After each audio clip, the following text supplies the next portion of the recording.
All right. Well, I think I'm on the recorder. Let me see. Check, check, check. Yeah.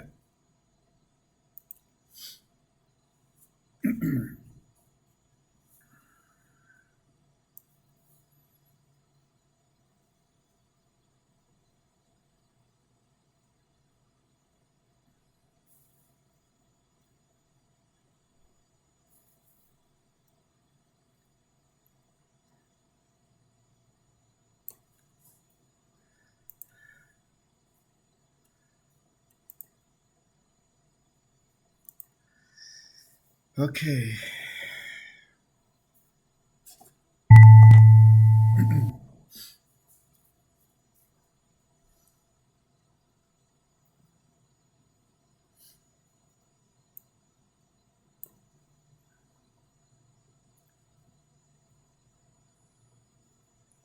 Prior low right here.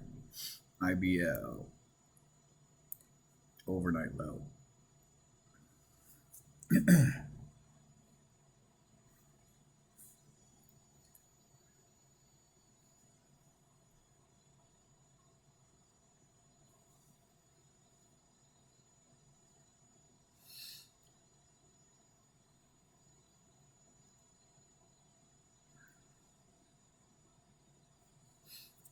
All right. I have this virtual summit today. So I'm down here in San Diego for House Call Pro Summit. And I am remote desktoping. And so I have to be really careful. Sweet sellers. Sweet sellers. Mean reversion trading. Market is low. Shorts only. So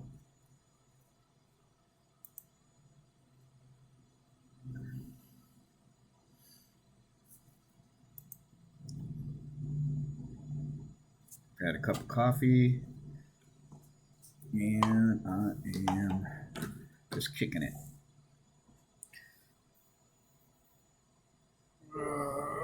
What is it doing?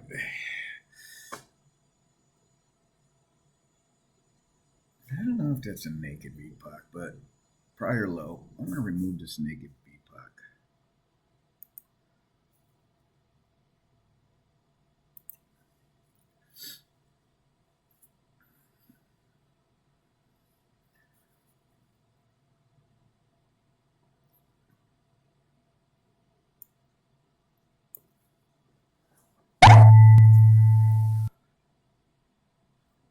There is our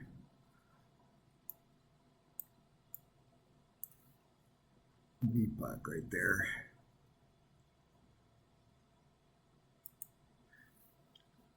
No hurry. Waiting for my trade, which is a mean reversion trade with directional. So down. But expect responsive buying at the open. We've got liquidity down here.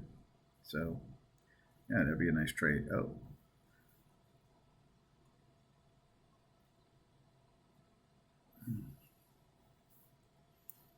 Let's open this up a little bit more. This thing's got to go.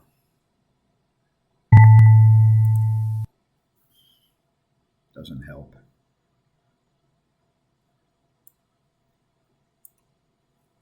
All right, outside edge, IBL, outside edge. For our VWAP, here's our VWAP now. Here's the open. Here's the open. Open.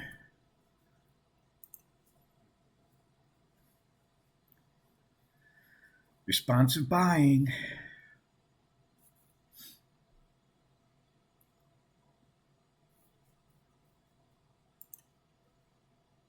Sweet sellers. Sweet sellers.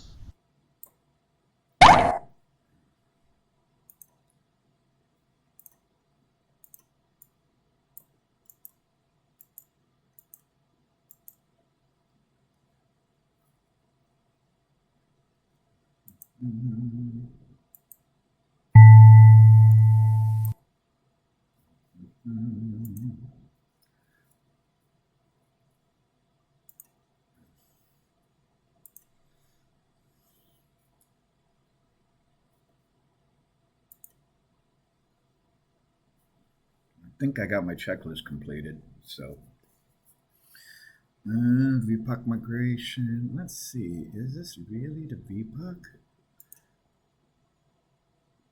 All right. That's a high volume node right there. This is a high volume node. Noted. They thought that was a good price. This is VHN. It's going to be out to that edge. There's that responsive buying going on.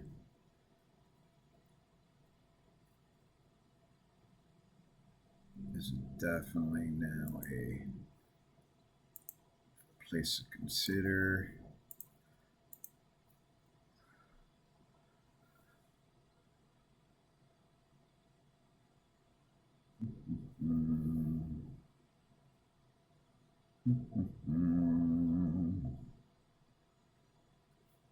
All right. Let's see what these guys are saying.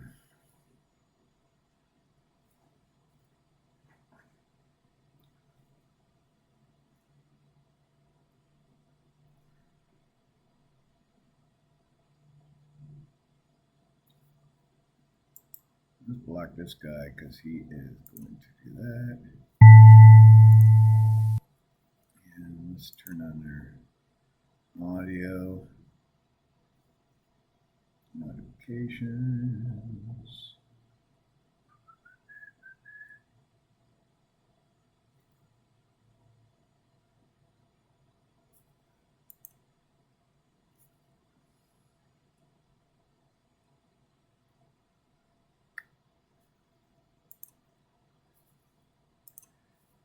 Okay.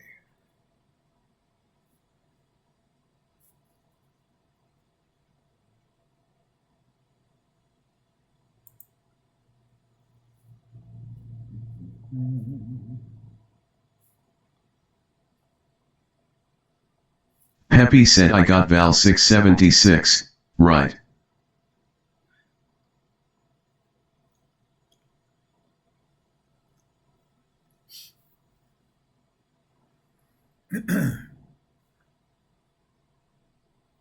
Responsive buying. That's narrate. All right, so we got. Let's sink this down and see.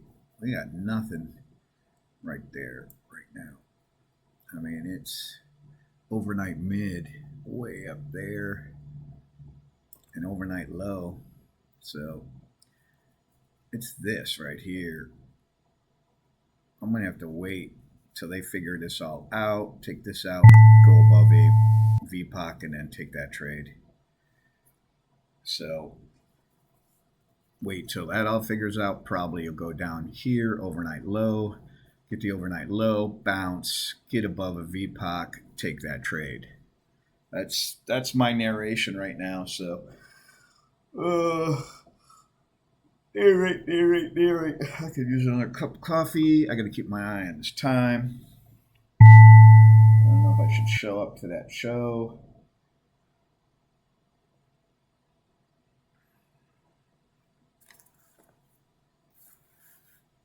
Tom B said somewhat MR/two-sided. Somewhat mean reversion, two-sided.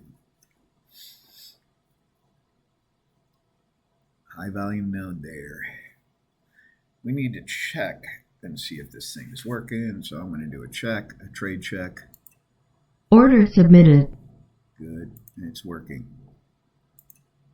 Order canceled. So that was on my checklist. I don't think I have that on it.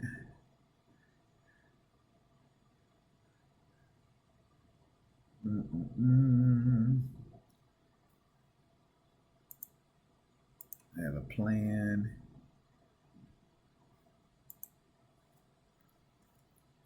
Test trade.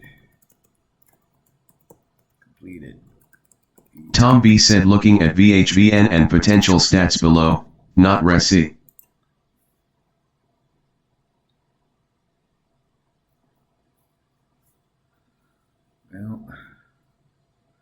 It's not part of my plan. It's only 640.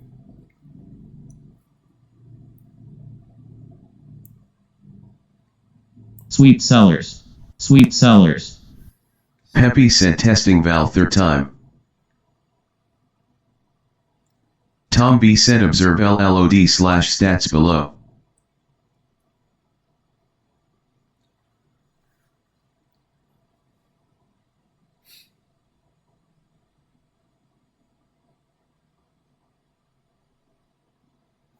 Sweet cellars. Sweet cellars.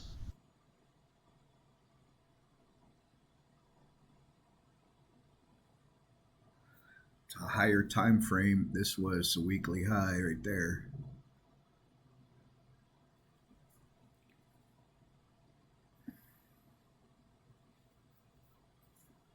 Peppy said couple of long stops.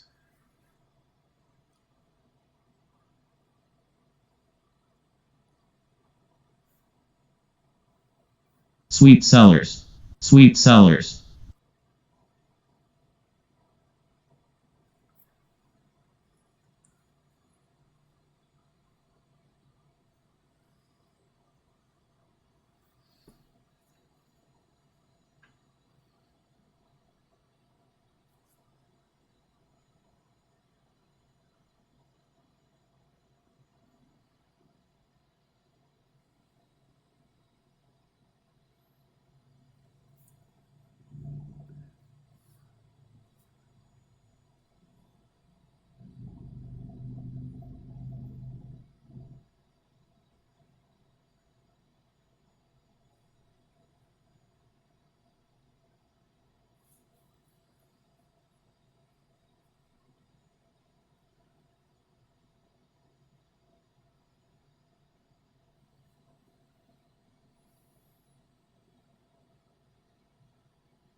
Sweet cellars.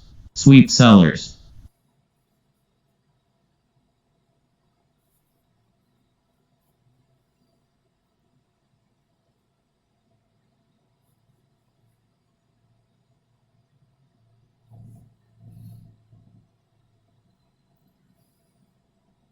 Peppy said 5,657, twice.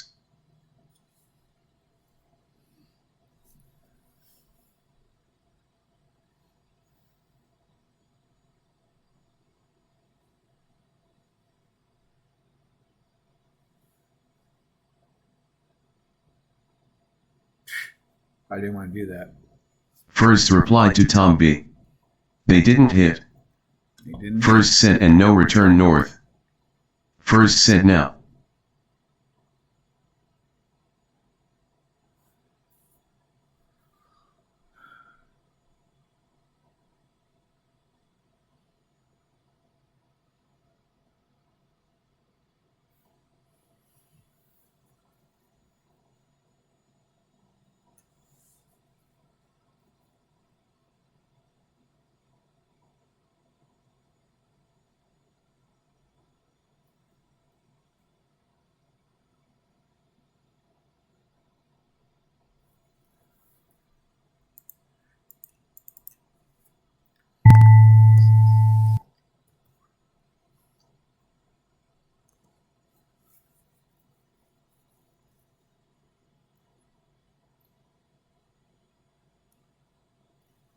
Sweet cellars. Sweet cellars. Peppy said this is place where history repeats itself. Take full meaning.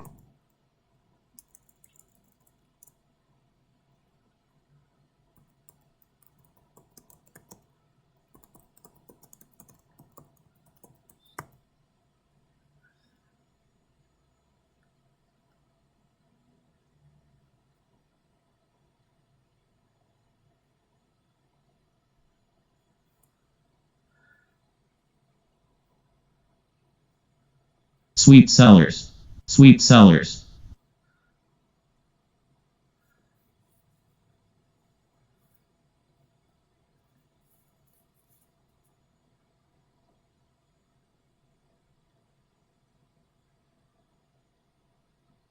Peppy replied to Willard's no midway my friend. Sweet fires. Sweet fires.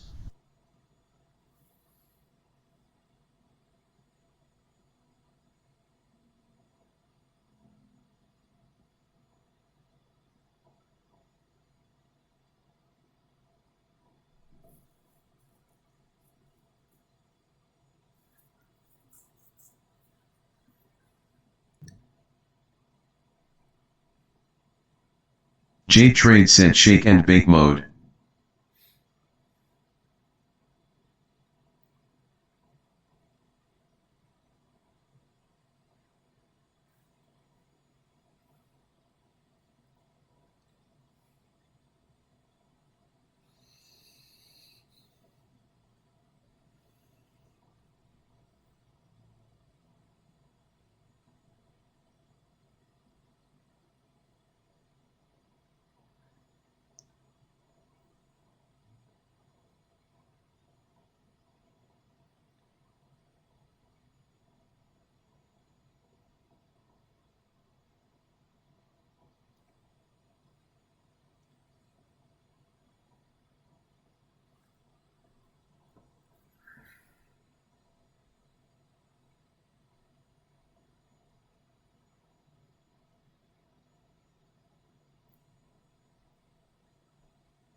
Tom B said so far buyers not stepping on the gas.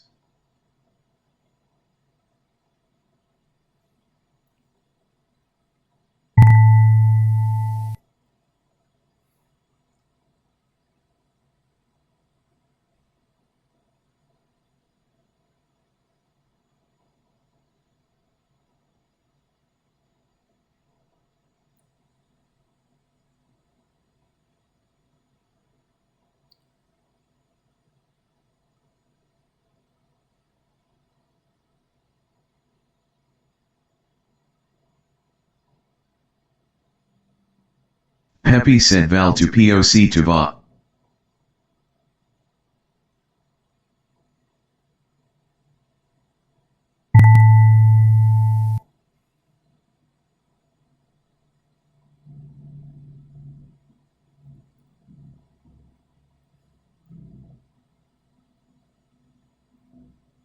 It's not far at all. I'll just head over there.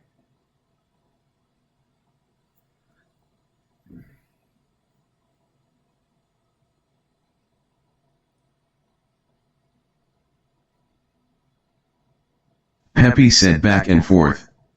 5,657 to 5,673.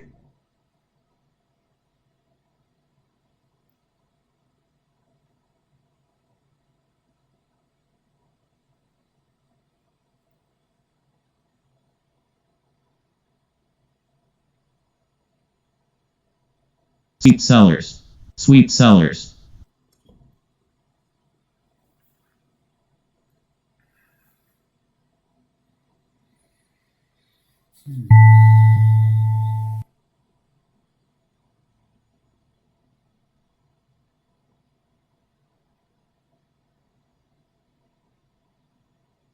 If I don't get a trade, I don't get a trade.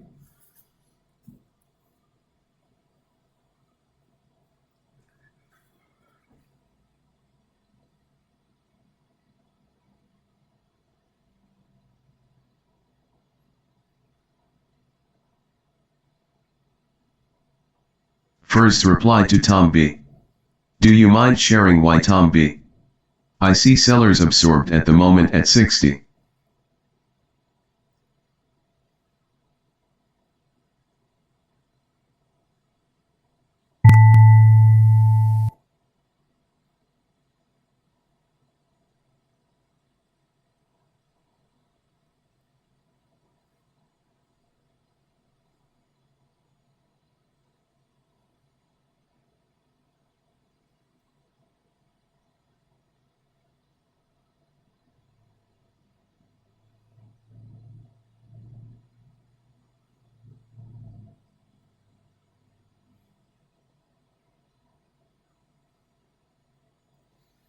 I don't need to be there.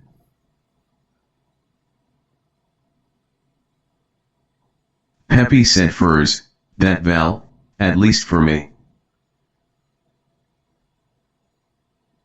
We're in the gap now. Sweep fires. Sweep fires. We're in the gap. Just observing. Narrate. Not a trade. Expect responsive buying. Observe price at 56.65. Yeah, they're selling it. Wait for vetted setup. Sweep sellers. Sweep sellers.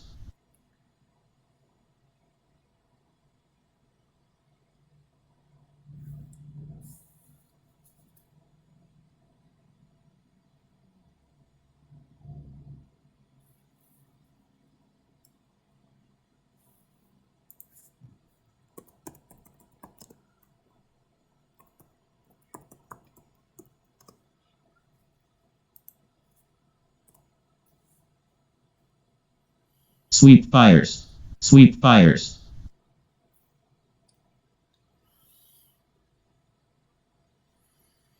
Peppy said taking stops and back on his way.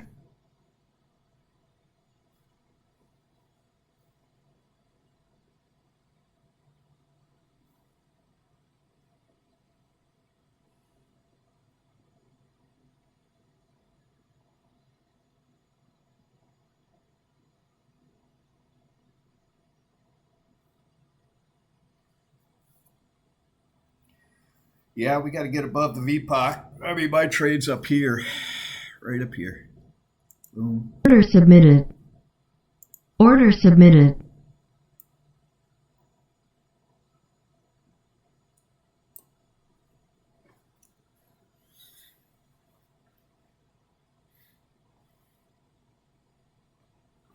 That is 70. That ain't even, there ain't no range in between here. It's like 3 points, 4 points. But this could become a VPOC right here. This could be a VPOC. That is a high volume node right there. So anticipate to participate. Could kick right up to here and then boom, go here. This could be the trade right there. So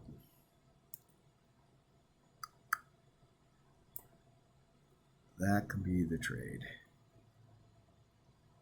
Take these stops out and then go back. I don't know what this freaking error message, some sweet indicator. This, yeah.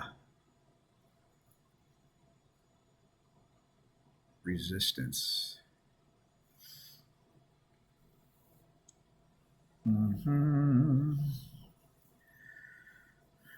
Resistance.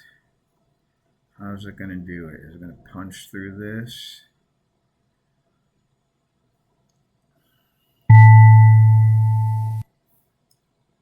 $6.55. Can I pull a trade off? Uh-oh, that's strong. Let's keep that liquidity down there. All right, kick down off of that. That's an outside edge. There's no trade for me yet. J Trade said so far sellers activating at full session WAP. No trade. Hand off the mouse. Oh, man. 68, 69, 70, 71. Yeah, could be it.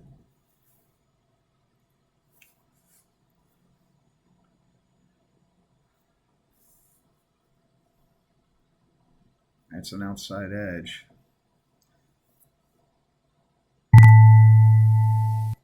You'd want to be a little bit above that. So let's draw this line. This is a level here.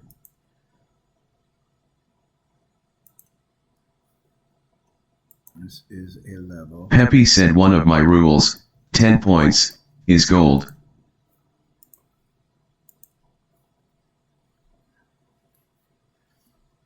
It has to be there, 68 to 78.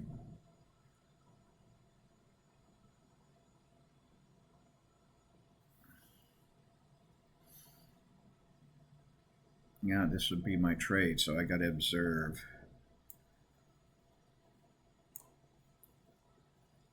Overnight mids up here.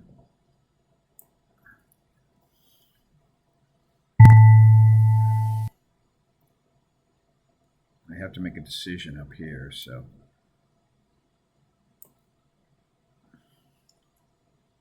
Got to make a decision up here. There's a trade right there.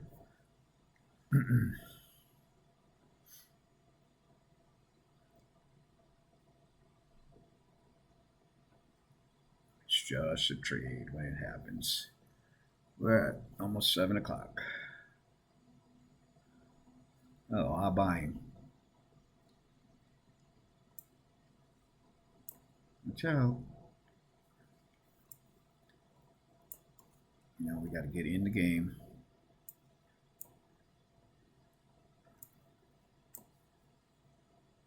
Sweep. Swept those freaking shorts, man.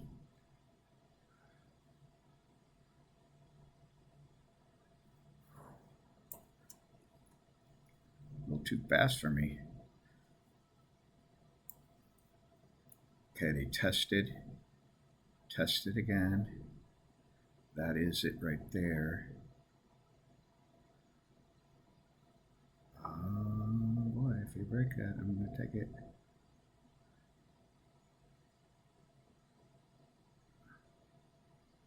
Outside edge. It is right there. Testing, sweep. I swept those freaking shorts. Pepe said going up, guys. Order submitted.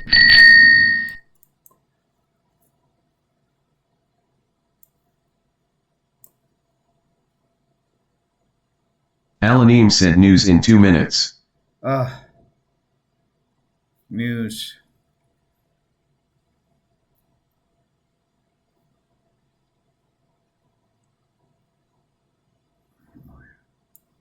That's where I get risk neutral, right there.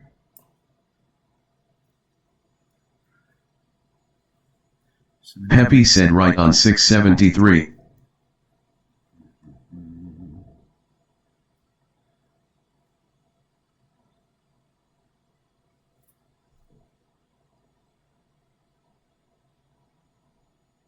This is my first trade.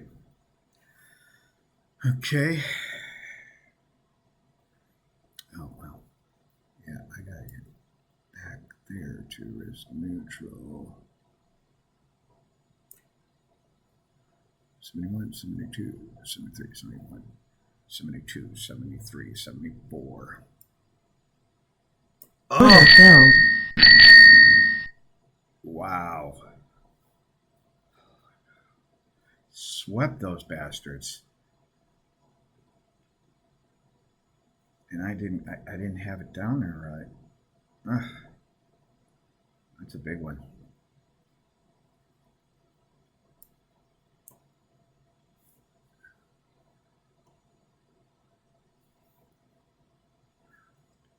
All right, let's watch what's happening here.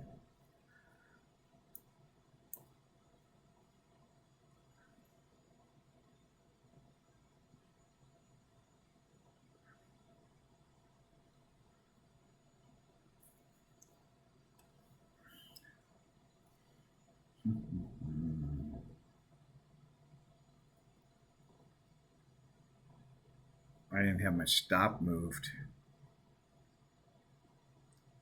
and placed quick enough. So I got to make a note of that. Overnight mid. Let's take this news. That was news too.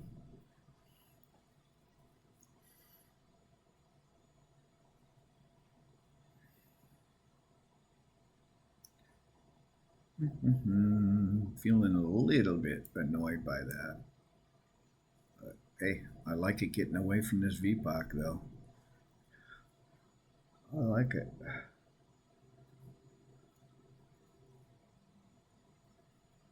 I'm looking for a short entry. Peppy replied to bad_work. Good news for US, bad for the rest. Got to let this news pan out.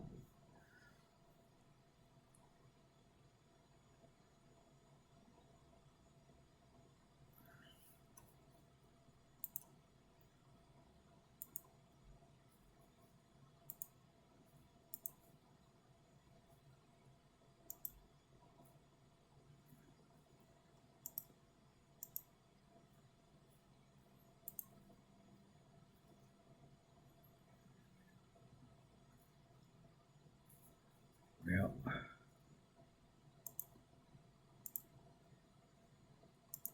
Am I chasing? Bad_worker replied to Peppy, I'm just happy I was long there. Order submitted.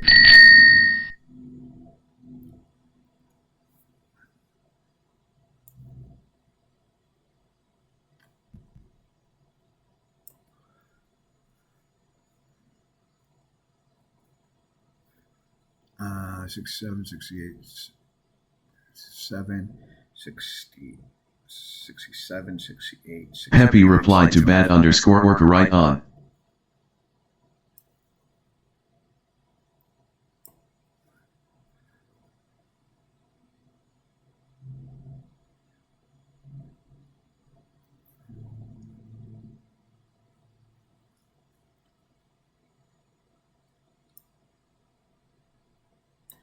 All right, I'm in a trade. I'm a couple points above that, so mean reversion. Let's get risk neutral.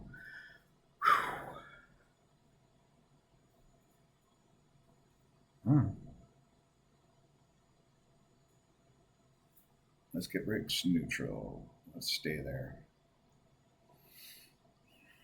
It's only a trade. Peppy said back on Order bot. filled.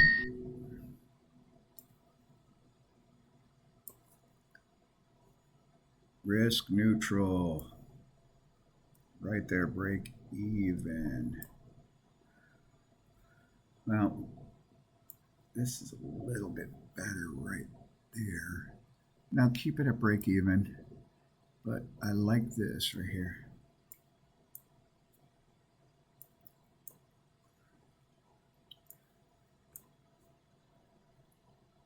This right there is resistance, so let's see.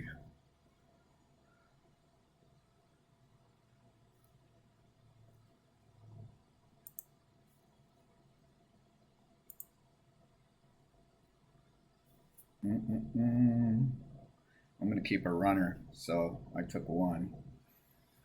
Tom B said guys, MR.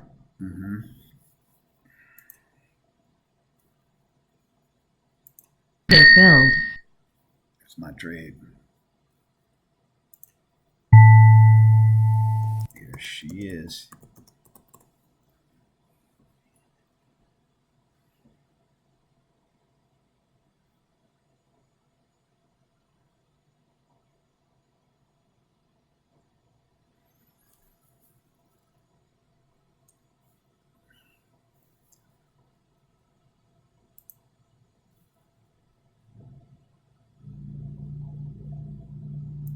Order submitted.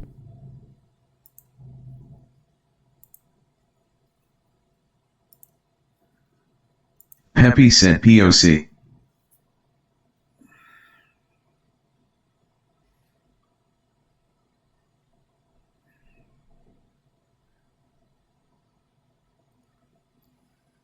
Oh, yeah. 7.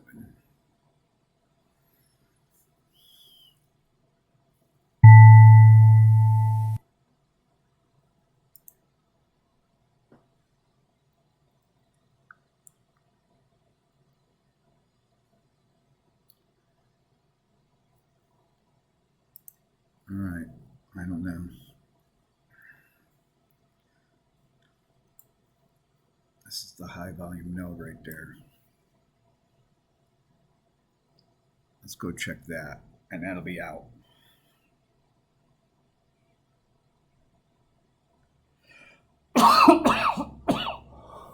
Happy said patience. If it breaks this, it's going to that. First said.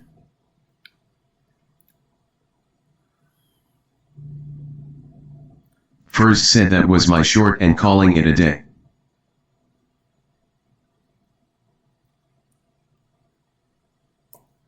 Order failed.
Come on. Alanim said appears both sides are pretty active right now.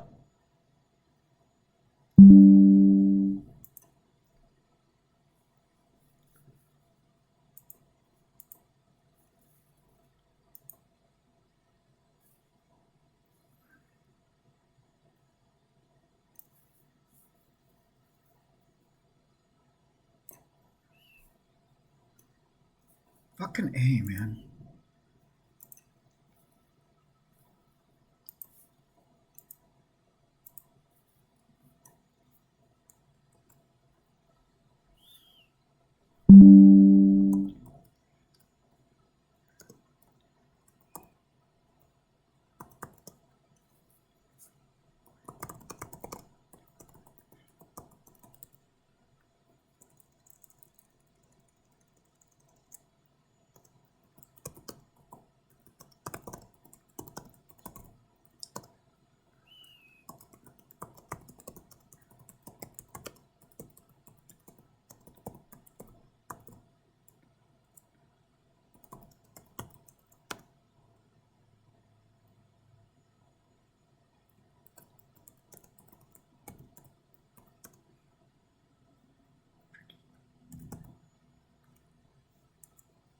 Happy said on day side on bull run.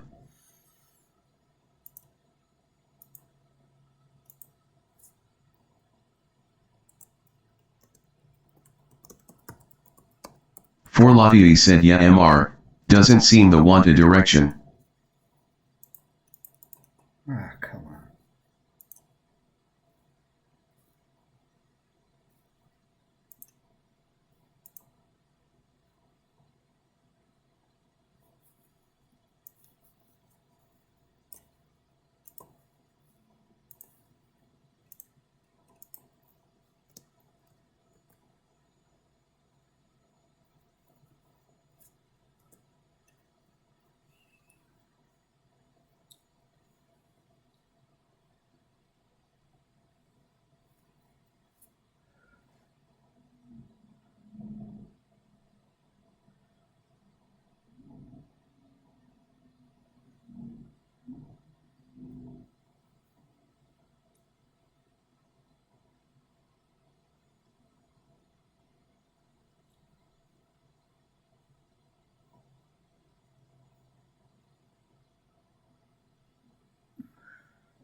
Now,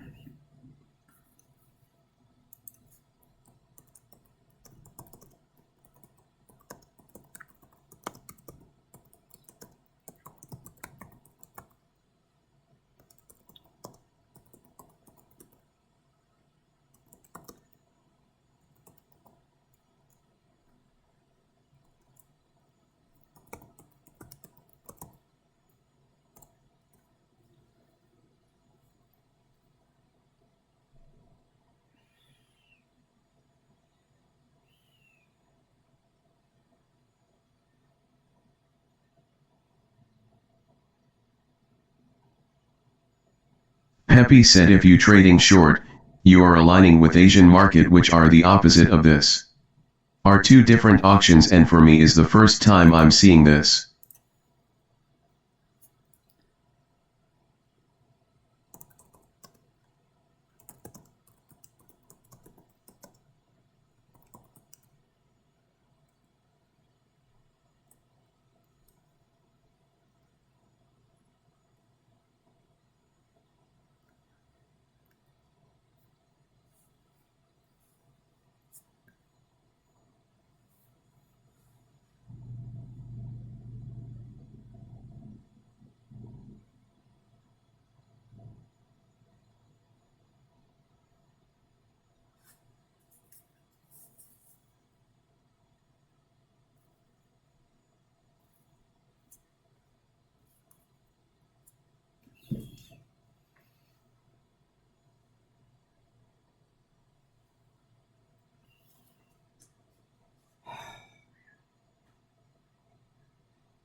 Pepe said POC is our support for the moment.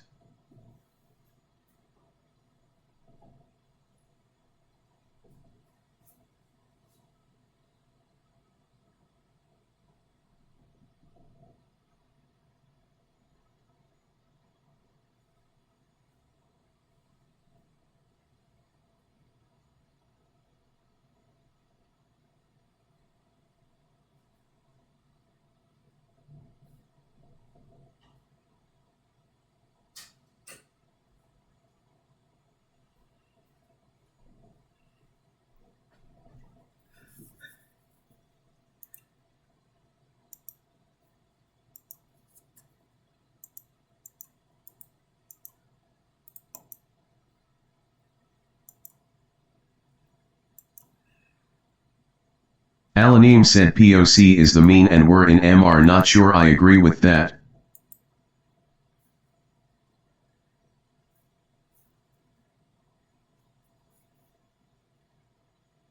Alanim said look how the mid-WAP and VPOC are all smashed together. Alanim said that suggests balance. Alanim said we opened on the low side. Pepe replied to Alanim don't have to, just wait. Alanim said we anti-SHIAP responsive buying. Alanim said we had news. Alanim said it's just rotating around the VPOC and UNPOC to me. Alanim said right now we are inside previous day's range. Tom B replied to Pepe POC is not support in this context. Pepe said right on POC. this horrible.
Alanim said to me micro support is in the box and the VHVN is super in the next HTF. Bayakaka 6 said POC, mid and WAP aligned. Look like 50% of this range.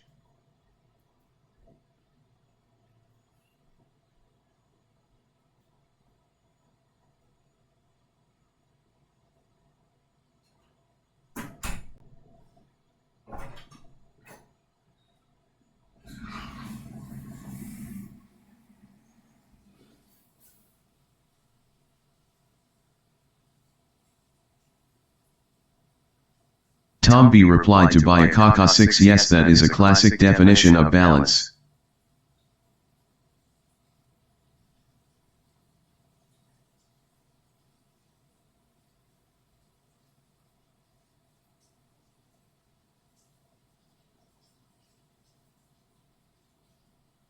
Tom B said VPOC is not anything more than a fair price currently. Alanim said we took out the IBH30 might be a clue.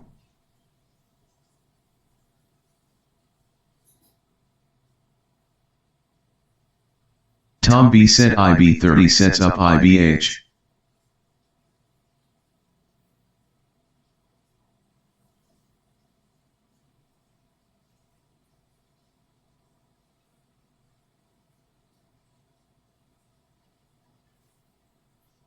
Tom B said we might watch for IBF, not RESI.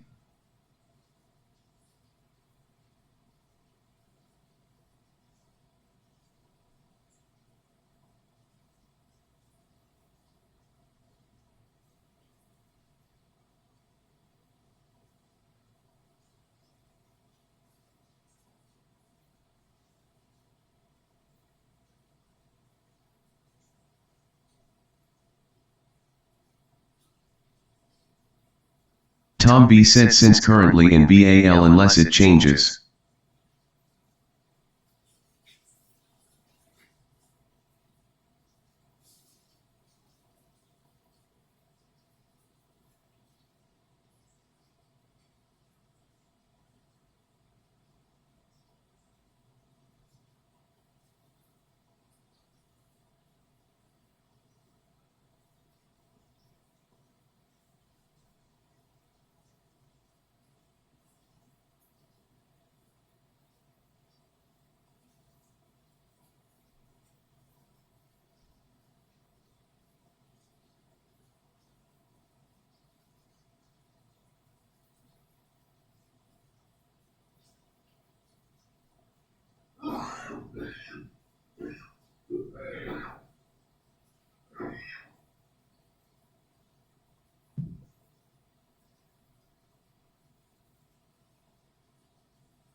Giles replied to Tom B, does being outside of PVA suggest balance which indicates anticipating IBF?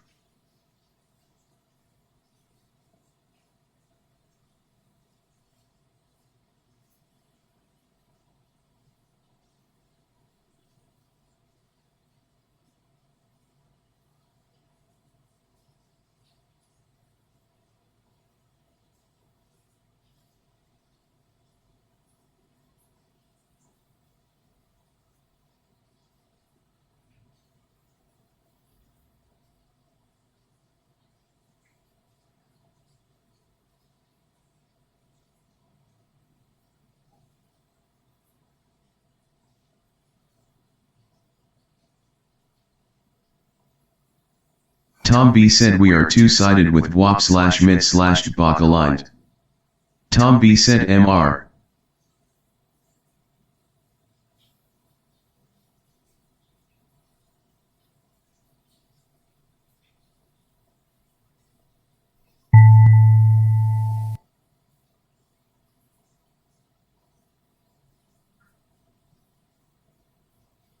Tom B said outside PVA suggests inside skew.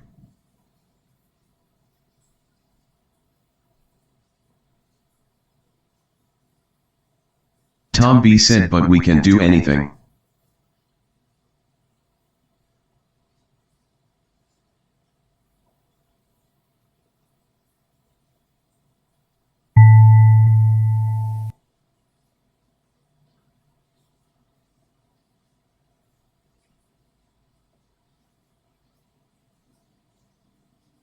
Peppy said now, 673 becomes support.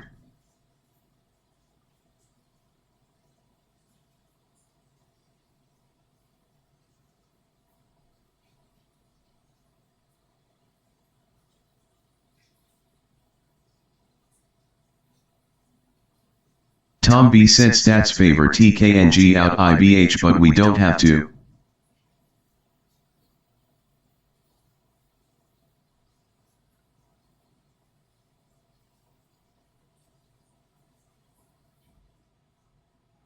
Tom B replied to Peppy focus on context /.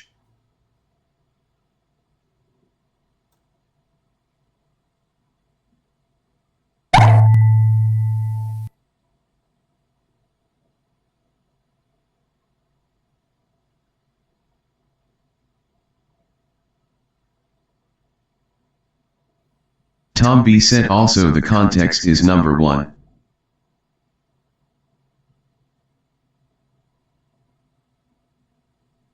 Peppy said I'm allergent since 56-57. Alanim said VPOC shift up into a level of the same node nothing changes for me still MR. /. Peppy said back on POC.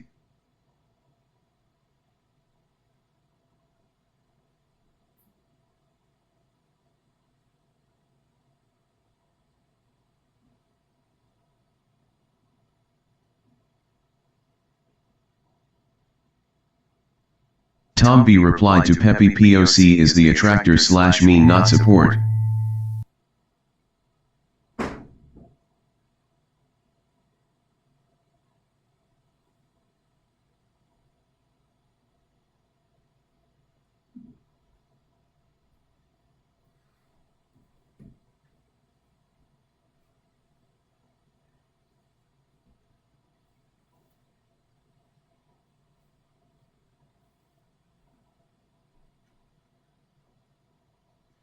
Tom B said MKT can still take out IBH but until things change, helmet.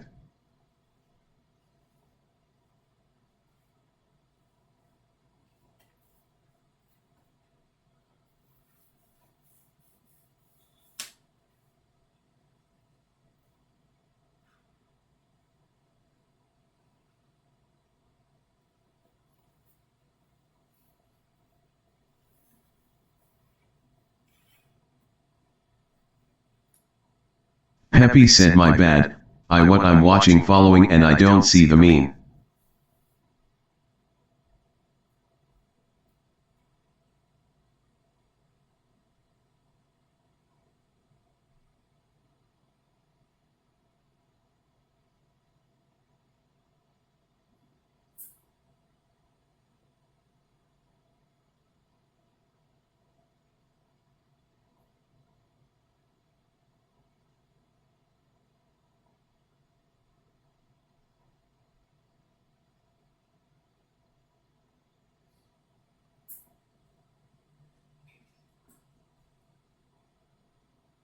Tom B replied to Peppy POC is the mean.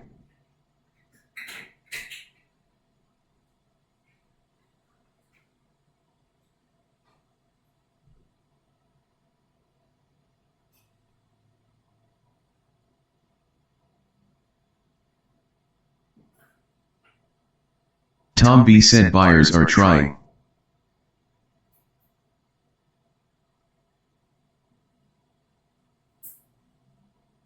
Peppy replied to Tom B, "Thank you." Tom B said it is two-sided ATM.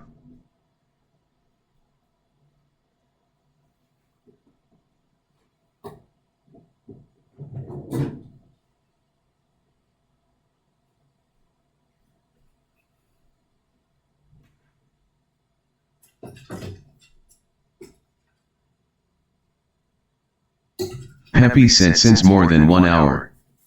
Tom B said, "Guys, remember, MR is mean patience."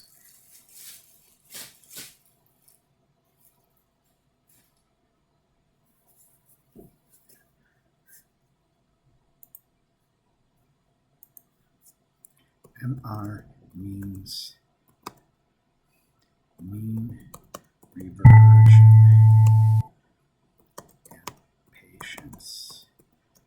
Peppy said, "YP or down, you would being right, until 5700.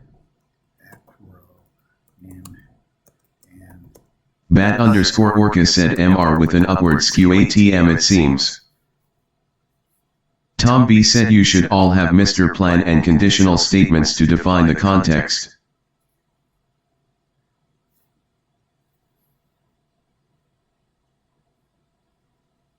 Tom B said then patience.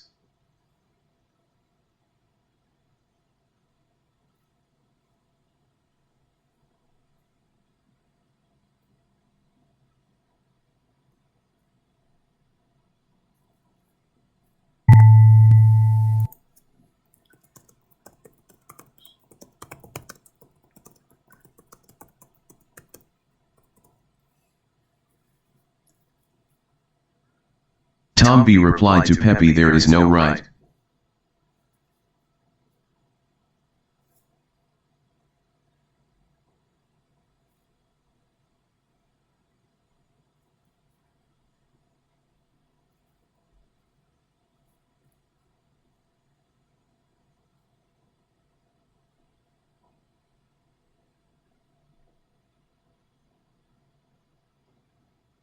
Peppy replied to Tom B, "Apologies, in range."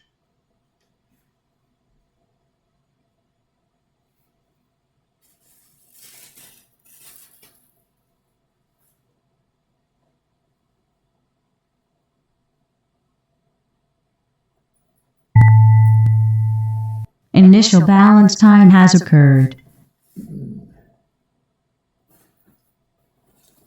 Tom B said value is creeping higher.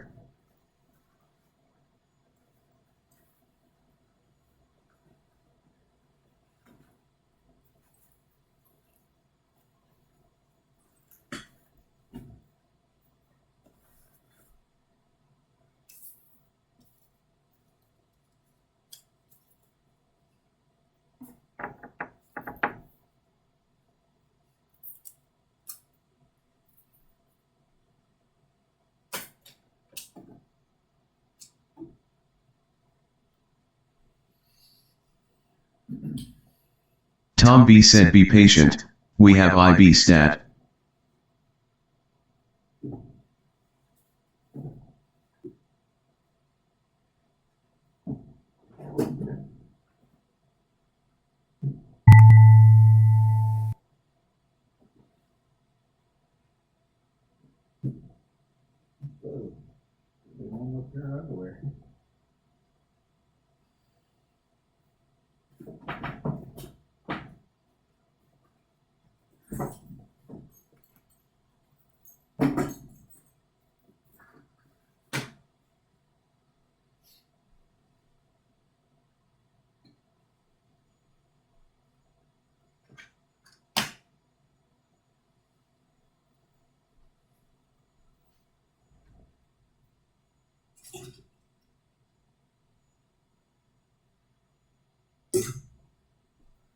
Tom B said, "Manage FOMO very easy to hijack by HUD."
Oh, man.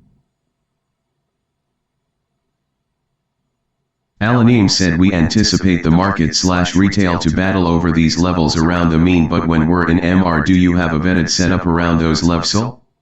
If not, no trade.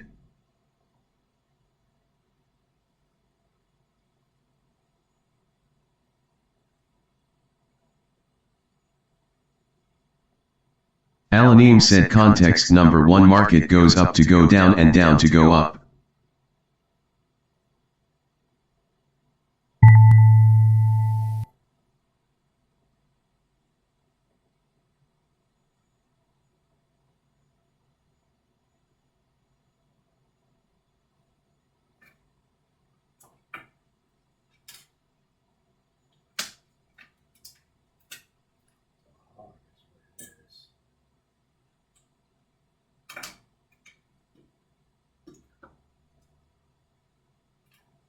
Tom B said, guys, observe the heavy algo activity.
Forlati said maybe now the IB60 hot.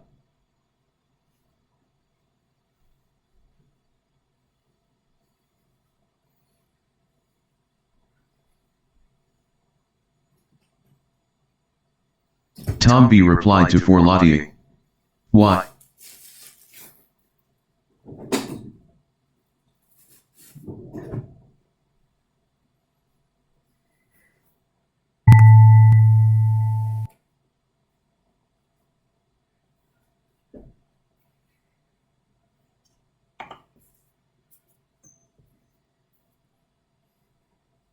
Pepe said outside in.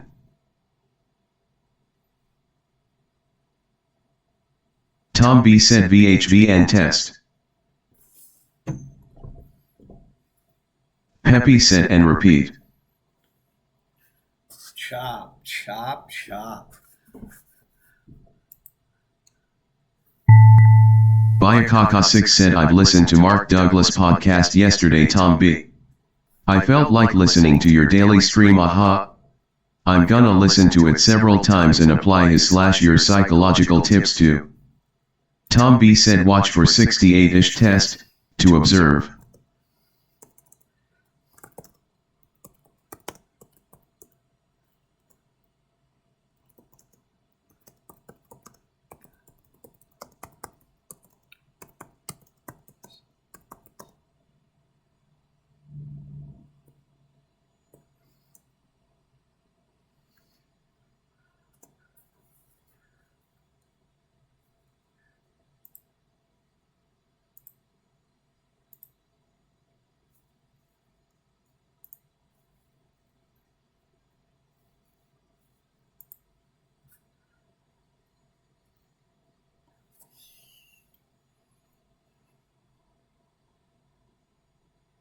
Lucas Porras said too quick for me.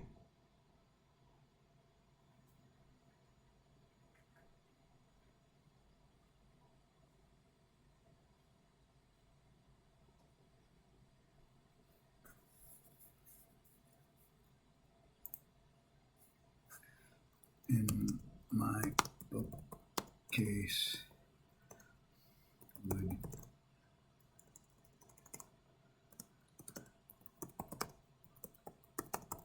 Pepe said I was thinking of trying a funded trader but now, all in. Found the right place. Bad_worker replied to Tom B. I thought about buying the mid, but hesitation and I therefore sat on my hands waiting for my next location.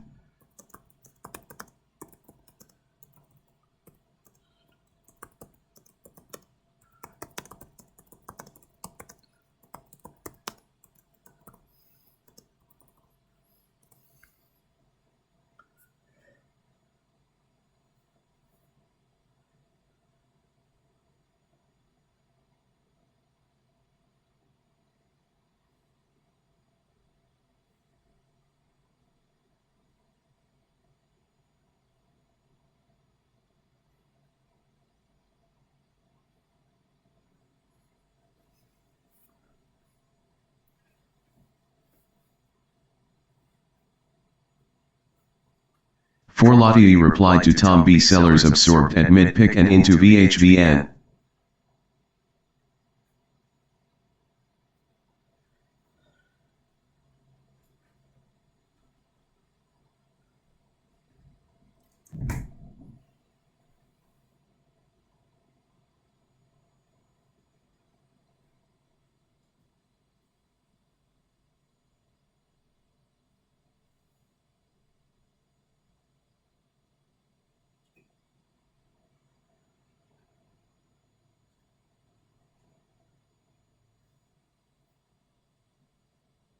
Bad_worker replied to Willard's Tom Hoogard has some decent words about trading as well, but Douglas is NR1, even though I'm from the same country as Tom Hoogard.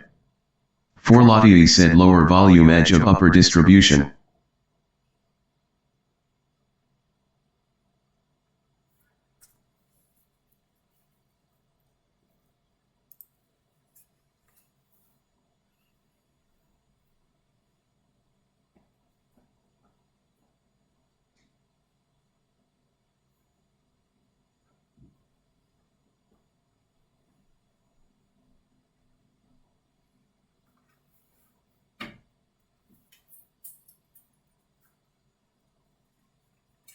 Pepe replied to Forlati taking a breath.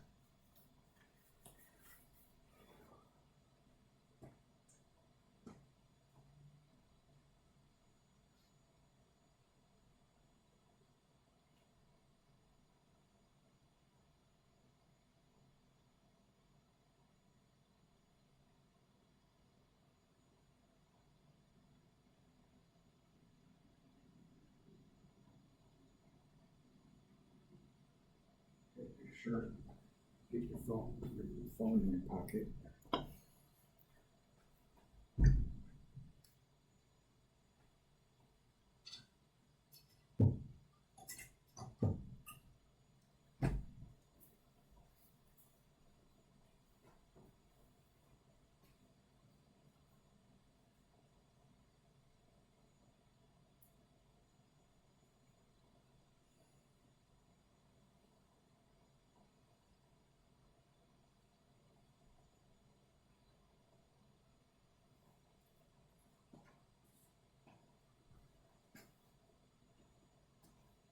nice. It was crisp.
For Lottie said mid-high percentage.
Plenty of Pedals Studio. Plenty of Pedals Studio. Plenty of Pedals Studio. Plenty of Pedals Studio.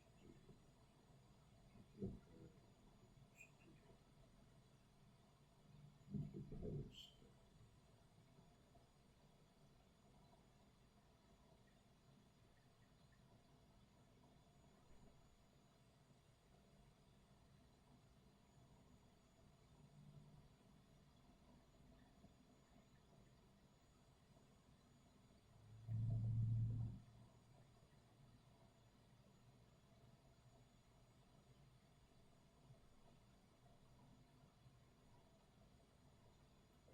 Plenty of Pedals Studio.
Son of a bitch.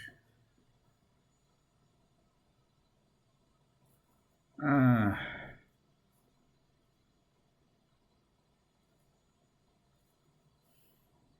Bayakaka6 said HW, would you interpret this liquidity added at 5,693 reading the order flow, guys?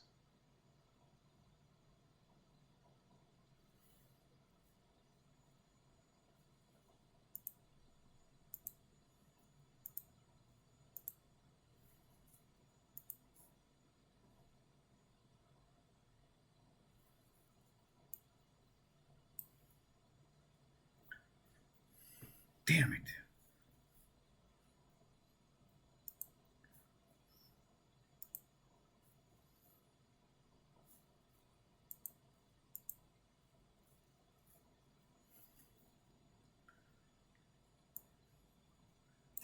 Damn it, damn it, damn it.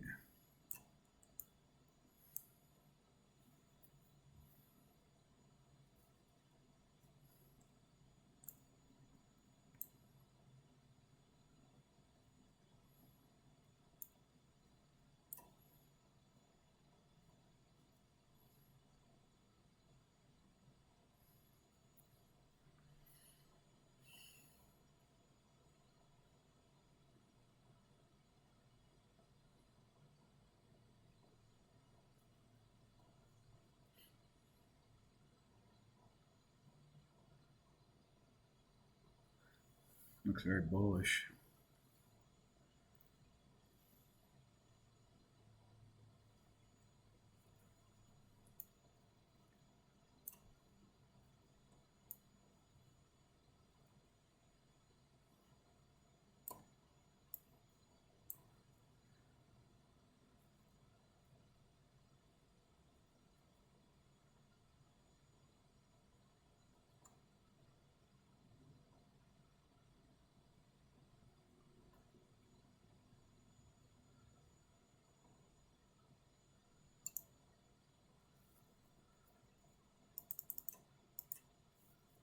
J-Trade replied to Willards, the daily trading coach Brett S, the only other one I keep.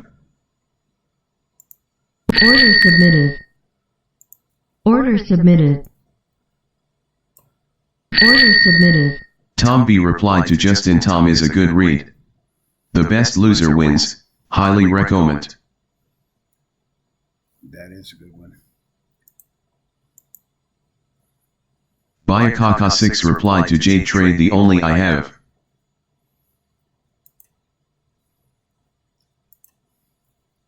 Tom B said huge vol going off up here.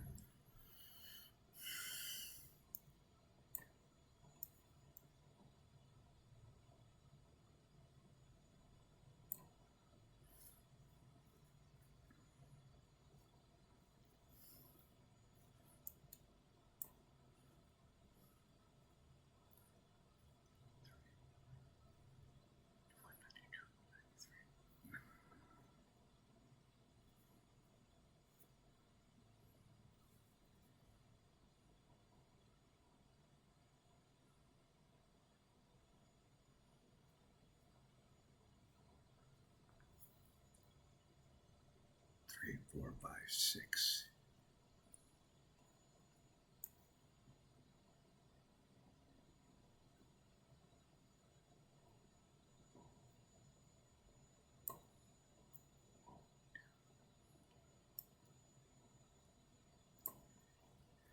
Bayakaka6 replied to Tom B, pressure?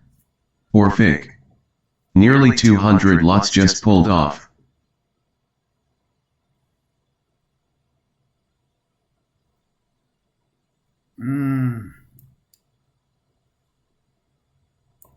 That's not good. That's not good. Bayakaka6 said just gone. Right there, stay there.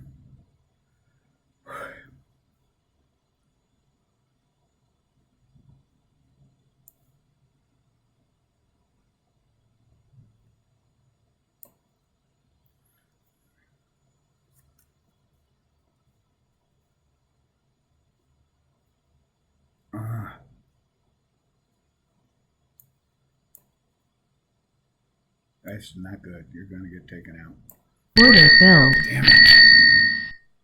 And you did one extra lot.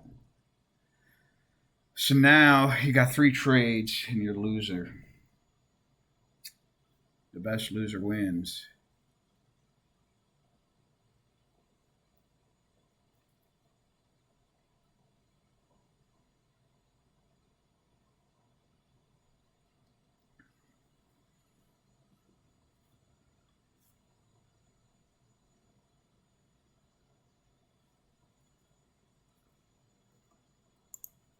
Order submitted. Order submitted. Now I'm revenge trading. Trying to get this traded back.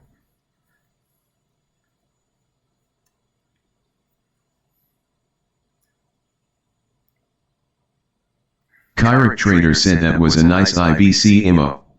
Stops fire and being absorbed from the mid. That was an IBC. With divergence and a trigger. Tom B said Brett is also very good.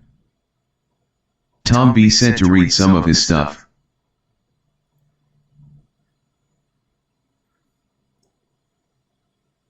You know what?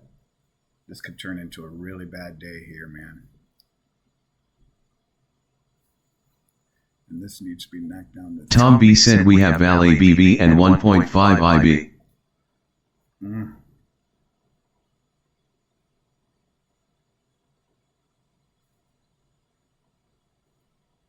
Yeah. Just get out. Just get out.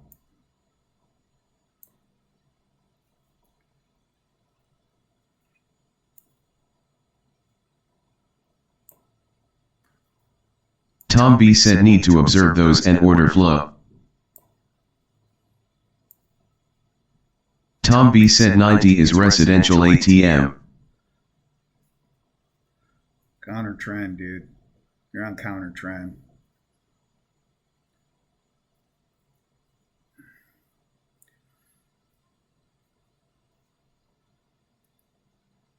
Man, they're strong. Order filled. Okay.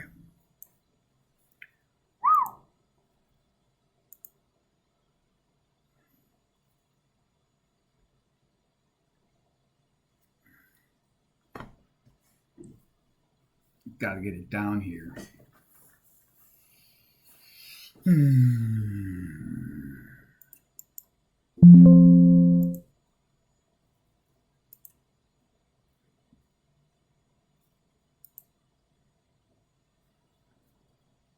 Creeth said we did not pick on L, right?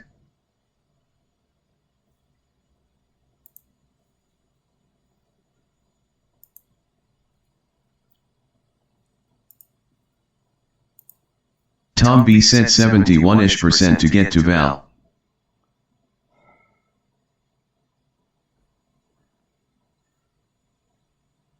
It's not part of my plan. Damn it.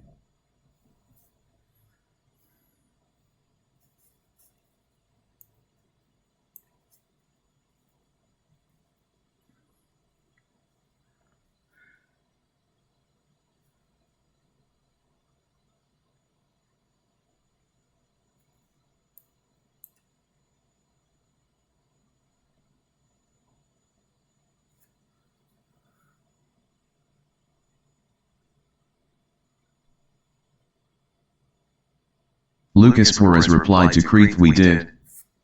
Pepe said P power of full number, zone. Creeth replied to Lucas Torres oh okay. Longs only until later.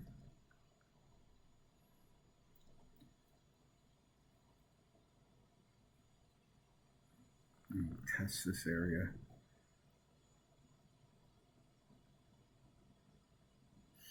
I'm feeling it. You feeling that? You feeling that? That's revenge.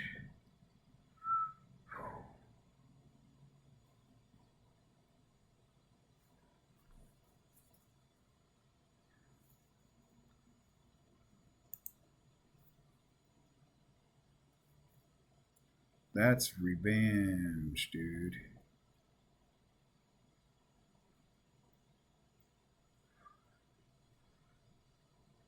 Ooh, sweep. Order submitted. Order submitted. Order submitted.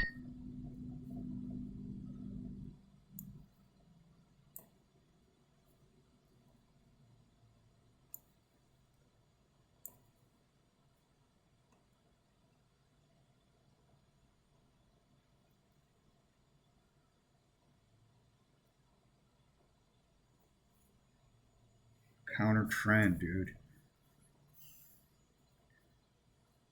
Bernstein replied to Creek tagged but not taken out. This looks like a trend day. Outside edge. I picked the high.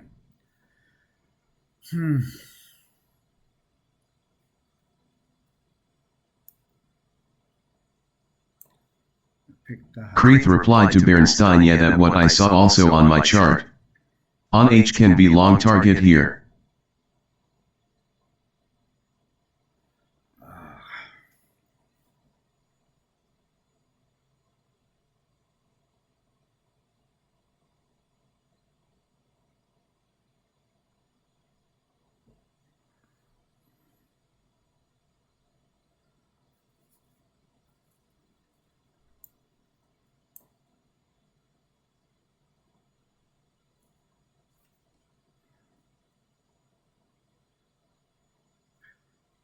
Man, that looks like buying to me.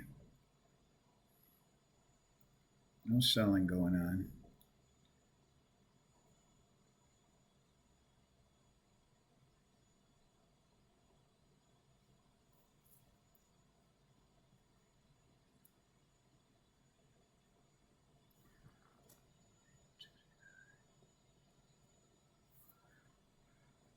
Come on, let's break this area.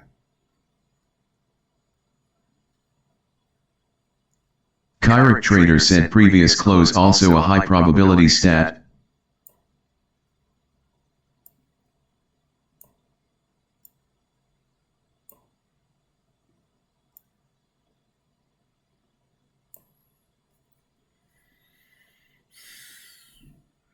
Pepe said anybody remember 700 to 711 to 720?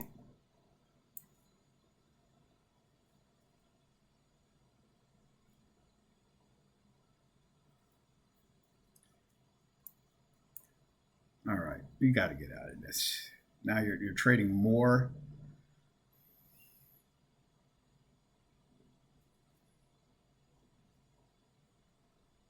That's the edge right there. Come on, break this edge. If it breaks this, then it's going here. And if it breaks this, it's going there.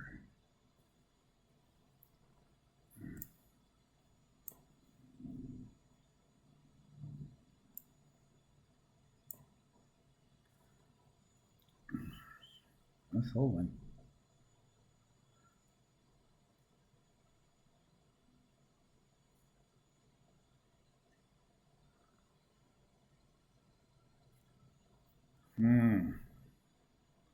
That looks pretty damn good right there. Tom B said keep an eye on the distribution / LVNs etc. It's holding. Yeah. This will be the last trade. You don't want to ruin the whole day.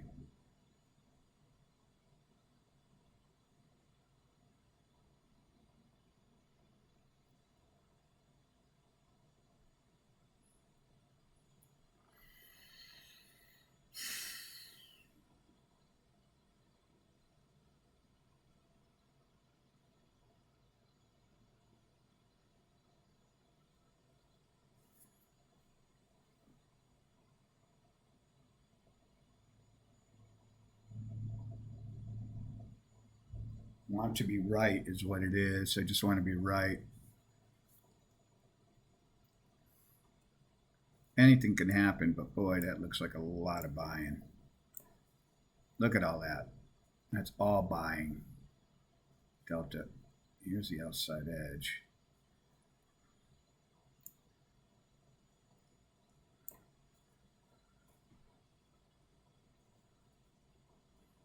All right, you got to learn. Mean reversion is not always a trade. Weak selling. They're buying it.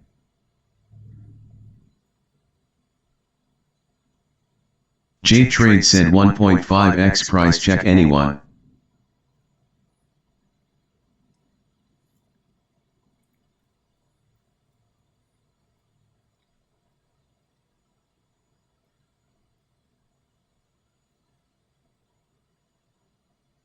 Counter trend.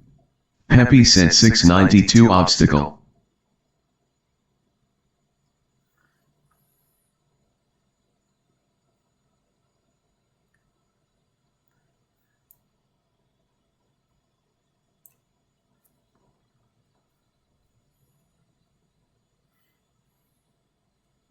We're just getting all these shorts, all of me's, pajama bears. Look at that.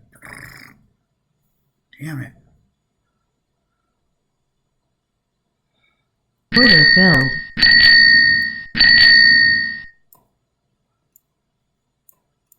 Stops out. Forlati said looked like market could not extend lower at lows, shorts trapped after MR.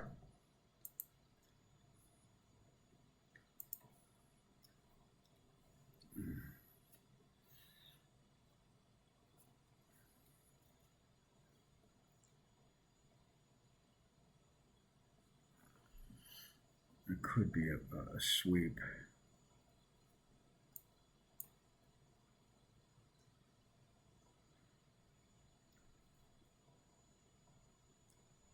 That's outside edge.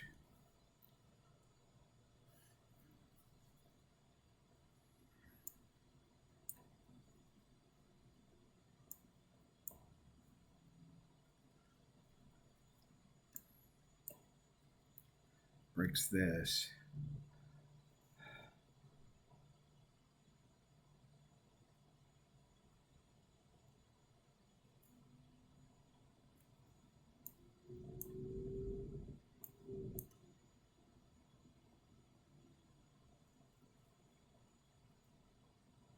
Peppy said still on.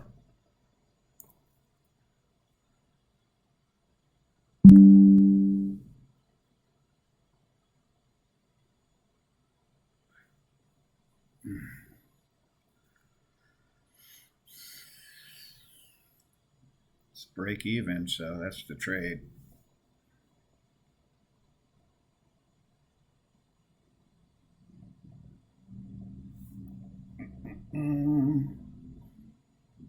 Peppy said a bigger force should show to slow this down.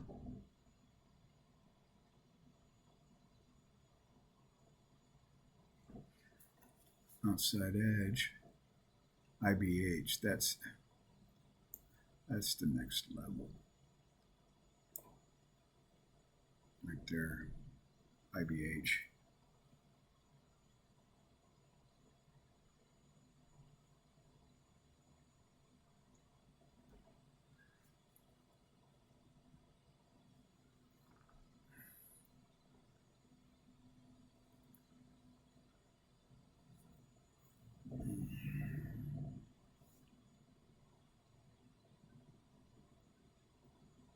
There'll be a scratch right there. Break even.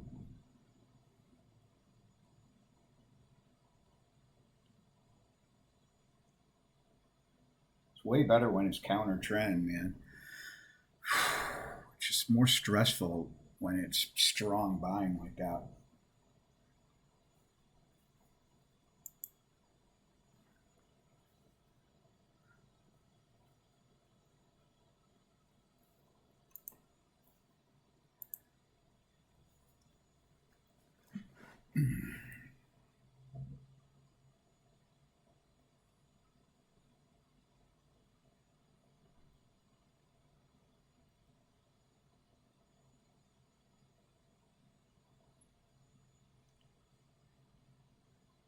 Bernstein replied to Justin, it tells you we can get higher vola.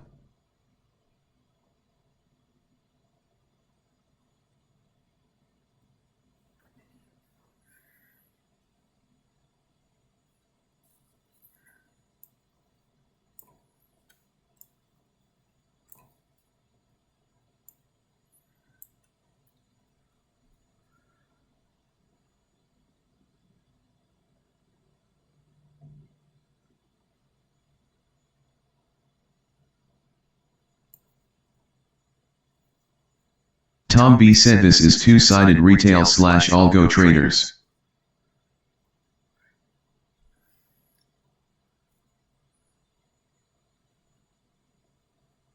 Tom B said no HTF in here ATM.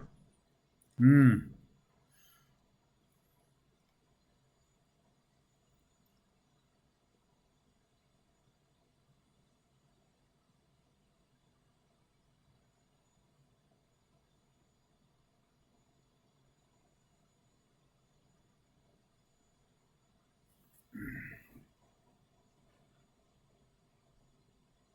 Tom B said lean is up but retail traders swapping contracts.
Order filled.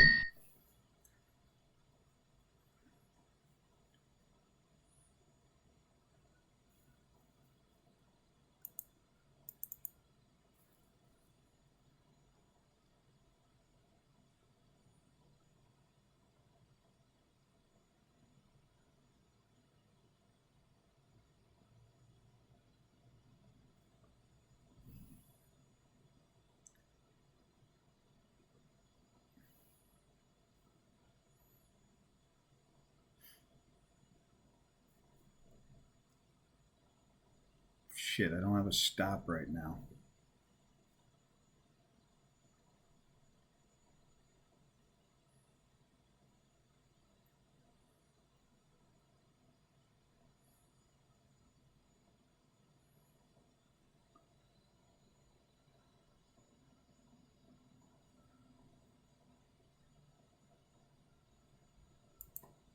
Order submitted.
Tom B said guys, it is easy to get rocked in this.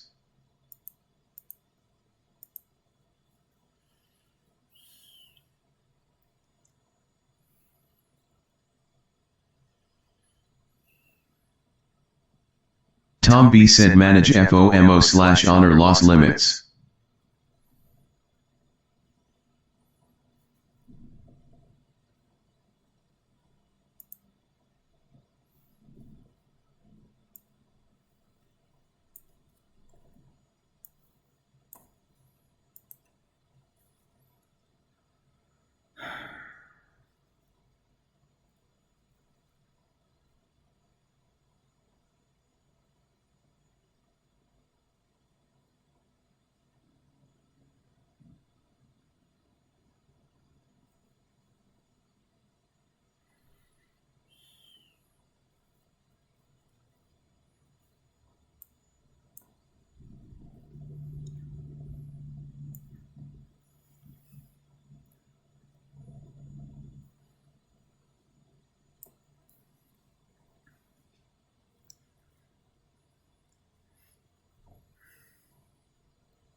Order submitted. Order canceled.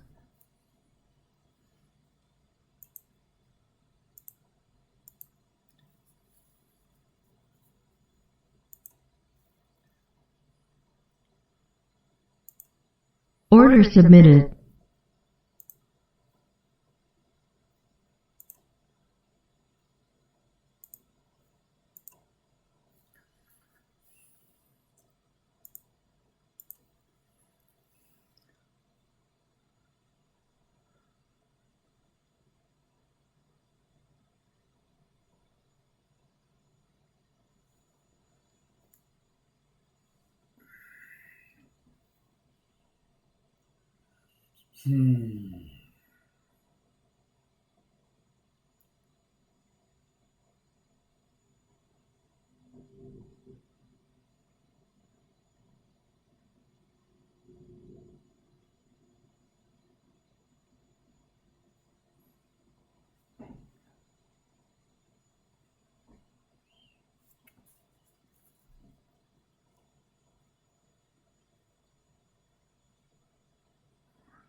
Order submitted.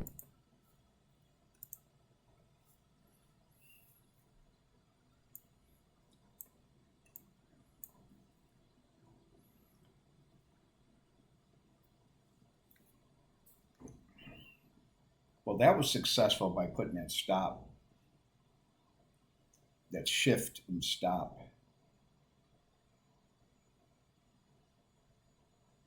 So we learned something there, but that looks like support.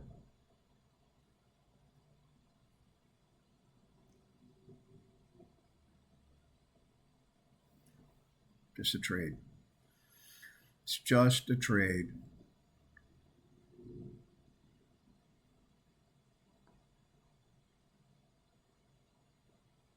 Just a trade. Peppy said pump or dump before lunch.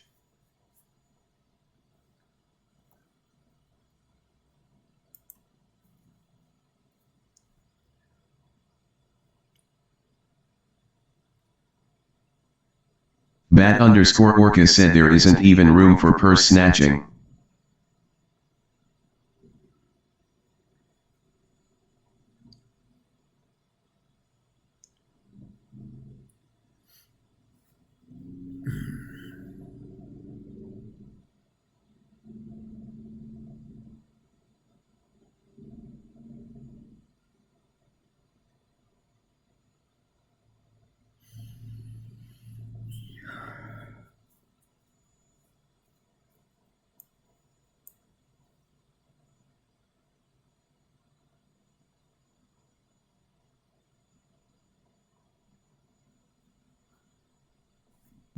Out.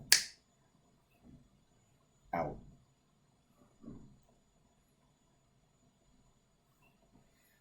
Rusty said poor high at 91.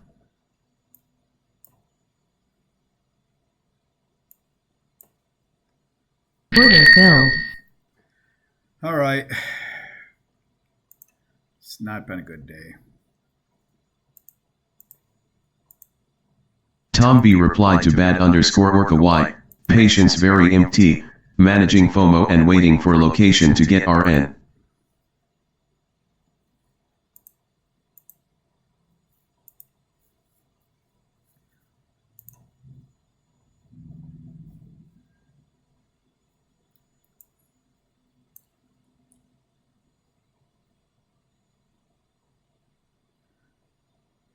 Bad underscore orca replied to Rust he might retest to reject and come back to VPOC, if it is too high that is. Tom B said longs BK to val 1.5 IB seem workable but MKT is retracing.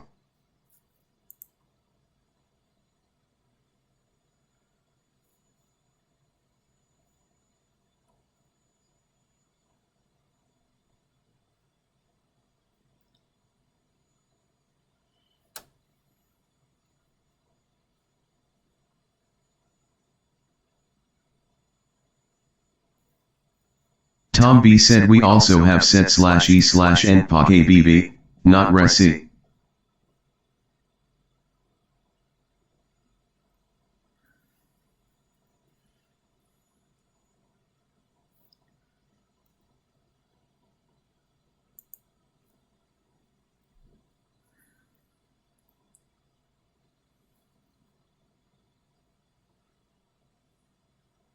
Pepe said obstacle 697.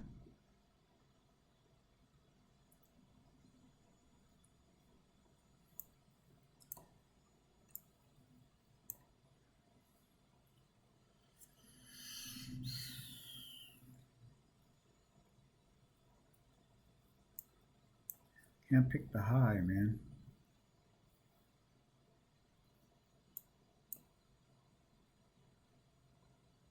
Breaks this. I'm going for this.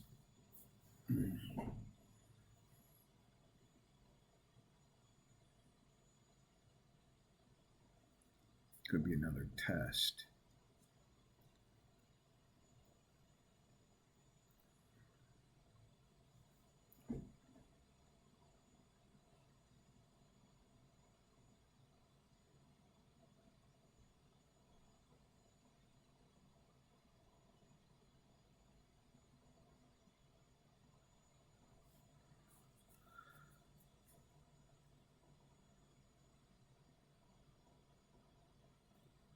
Yeah, but you get long. You need to get long. You need to get long.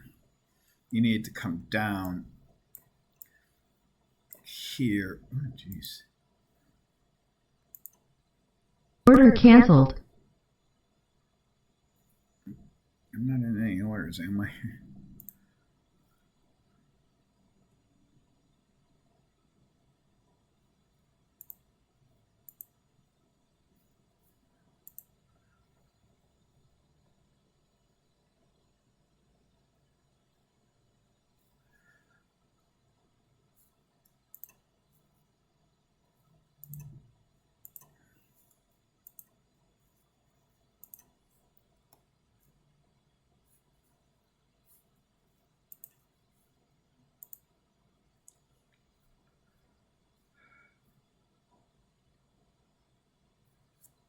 What breaks through this? I could test this. Has to get through this.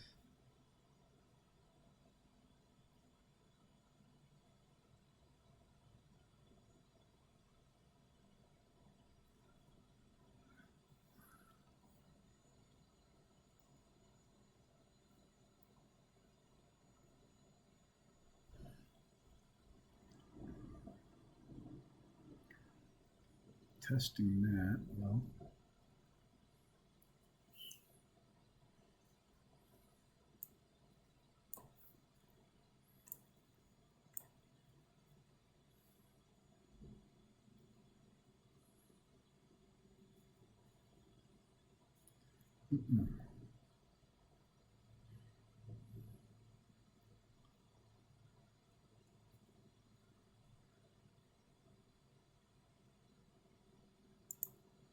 Order submitted.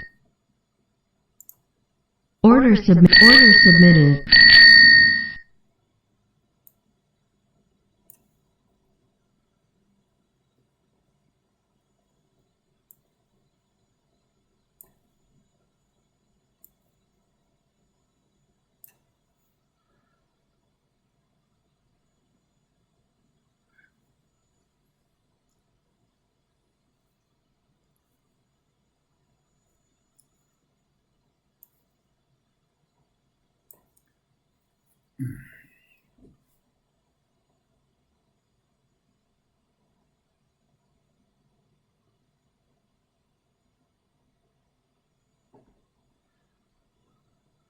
Order filled.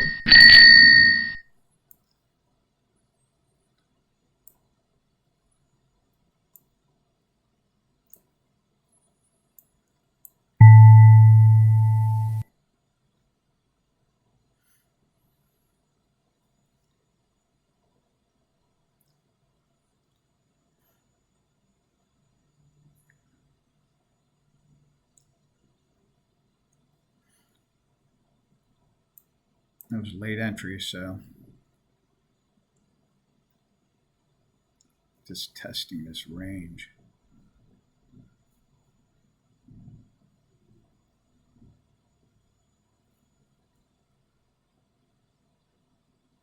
There's the IBH.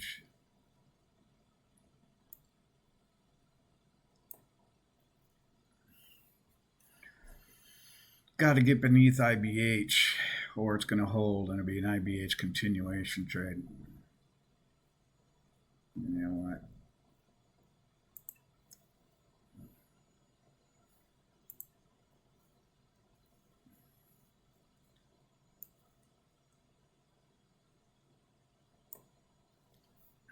And then we'll leave 2 down here.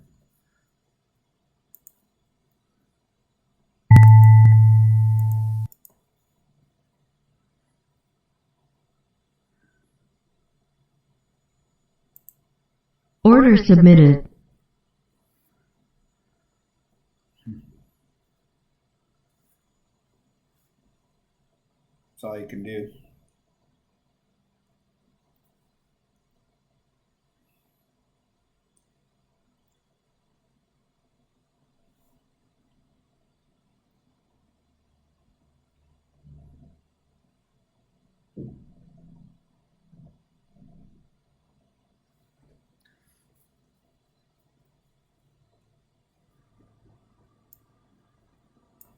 Rotational. Minute till news event.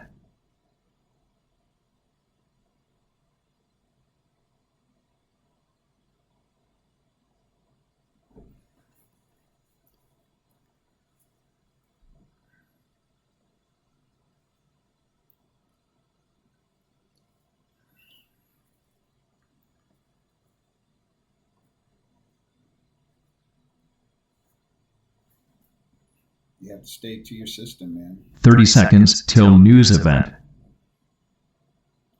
Very rotational.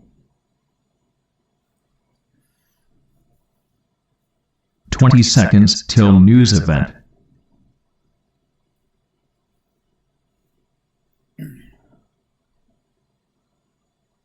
Ten, 9, 8, 7, 6, 5, 4, 3, 2, 1.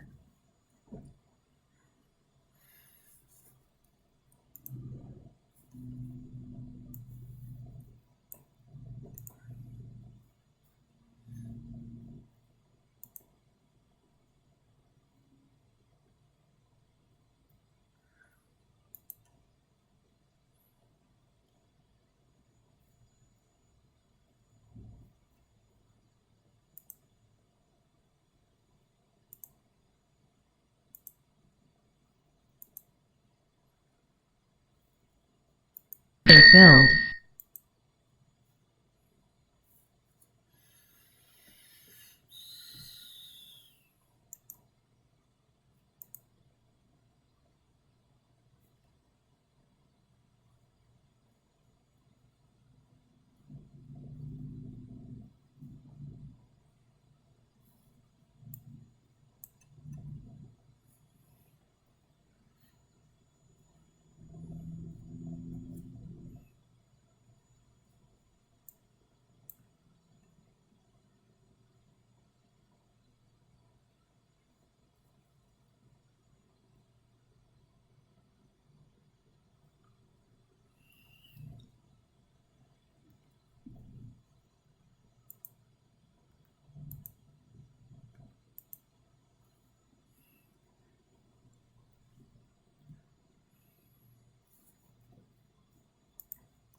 Order cancelled. Marty said good morning Tom. Discord audio and video are good.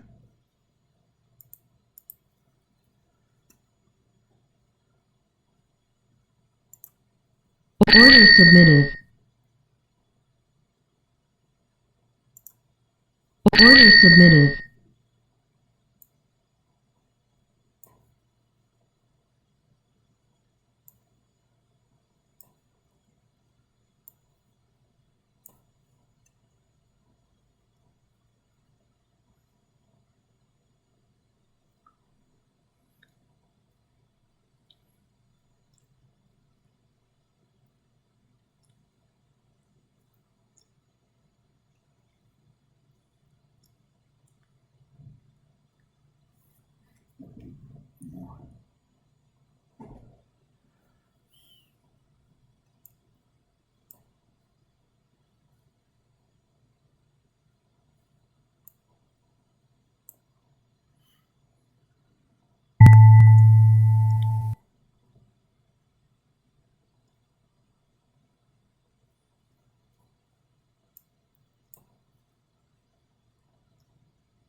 Order filled.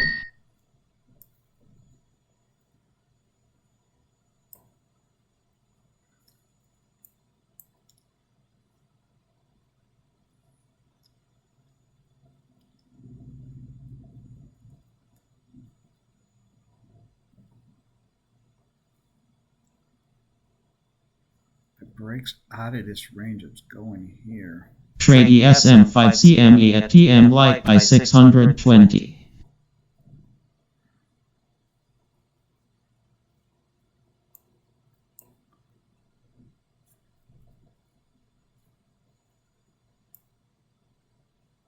Peppy said outside in, again.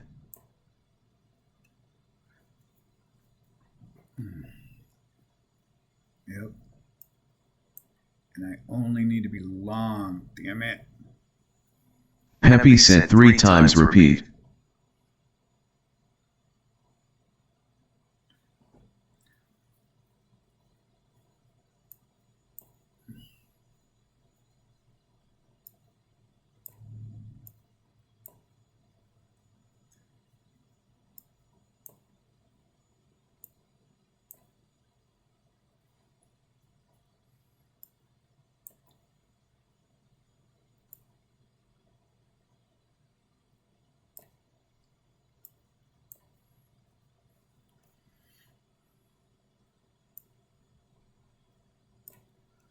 Trailing, that's all I could do. Work.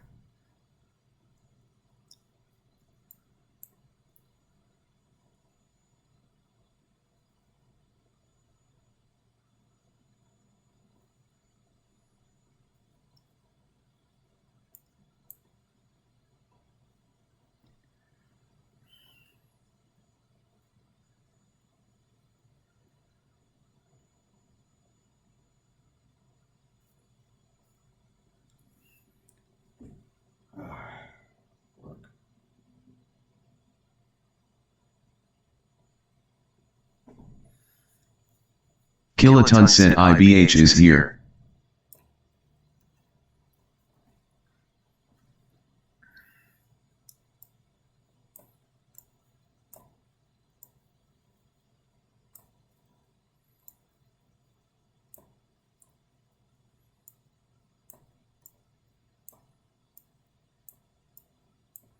Peppy said also the mean.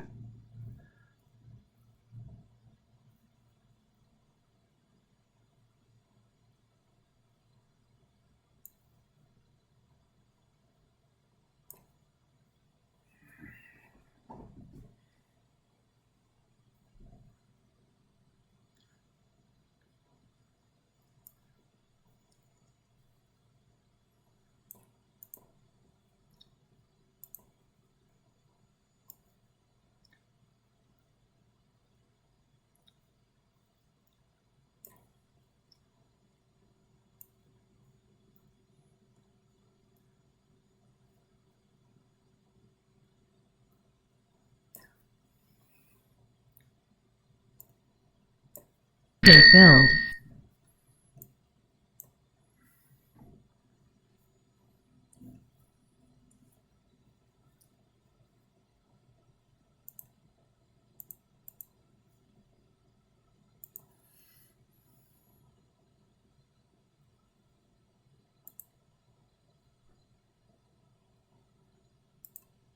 Order submitted.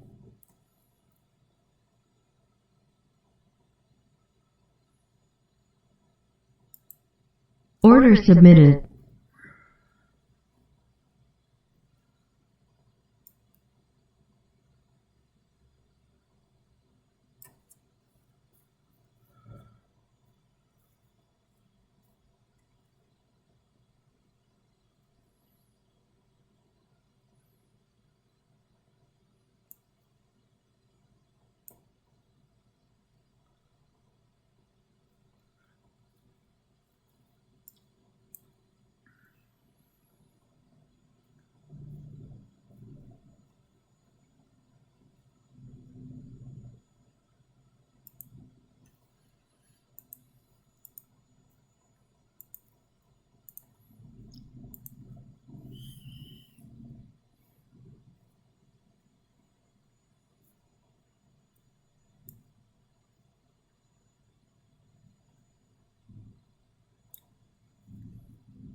Order filled. Alright, doing work.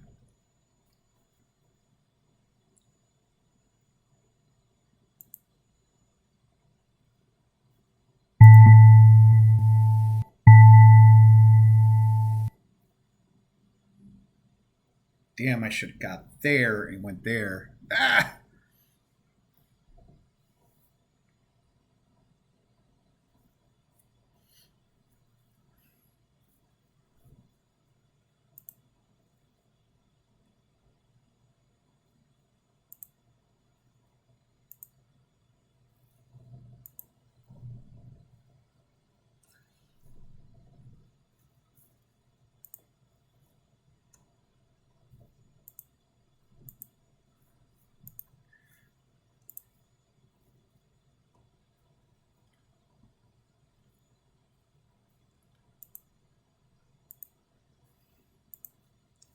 Order canceled.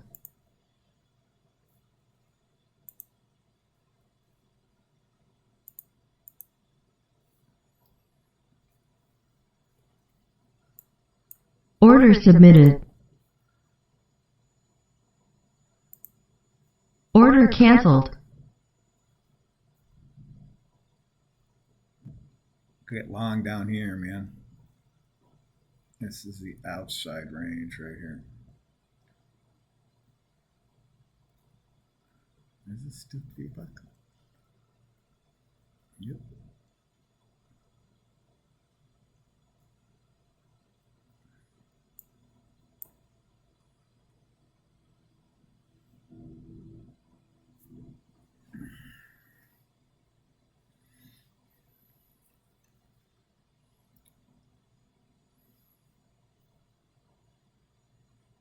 Kyric Trader said covered by IBL. W_Bauer said 55.25.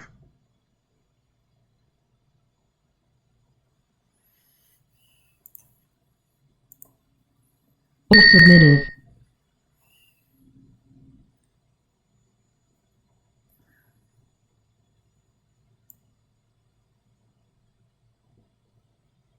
Bayakaka 6 said 5,655.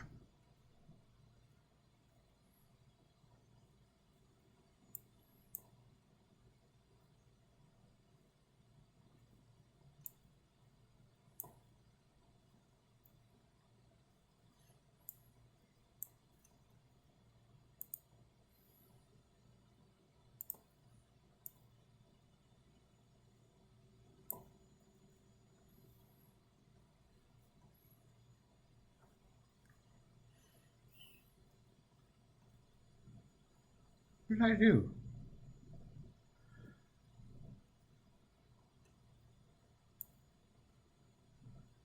Pepe said don't act like one.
Break out of there.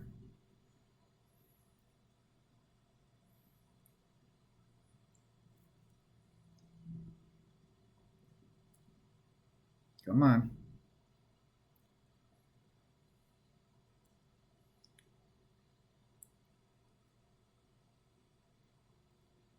Come on.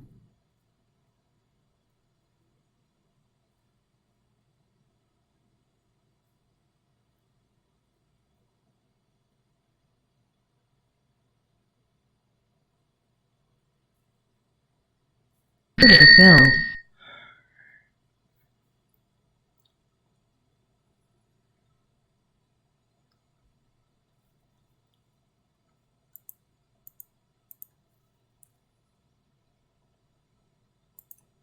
Order submitted.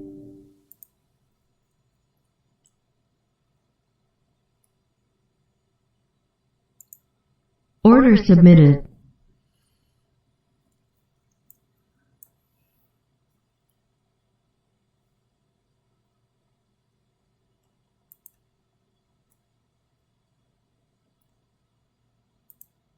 Order submitted. Order canceled.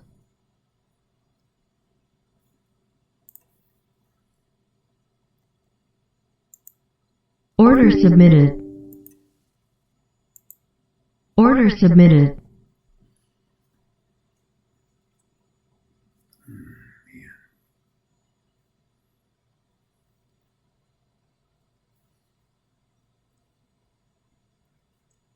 Yeah.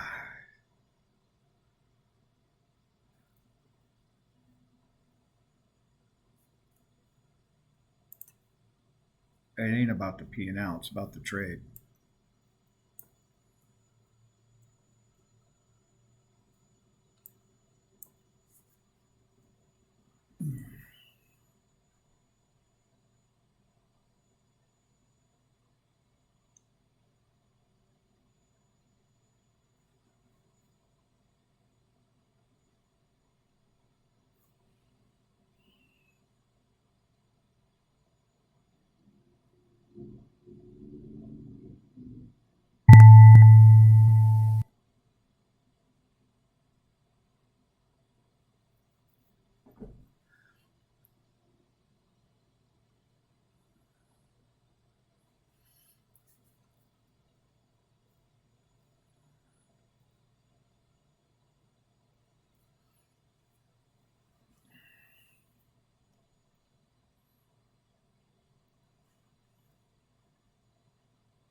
Man,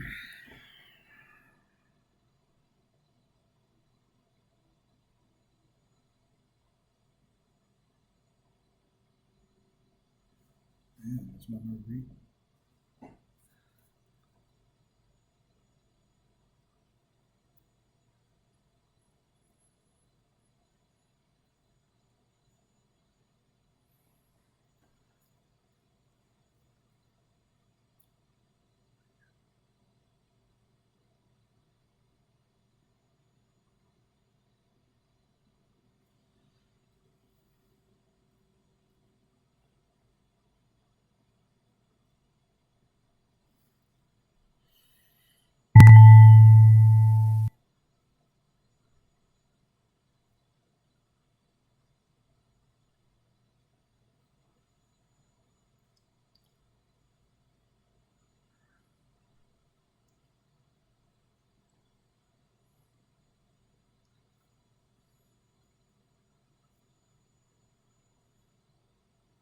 Well,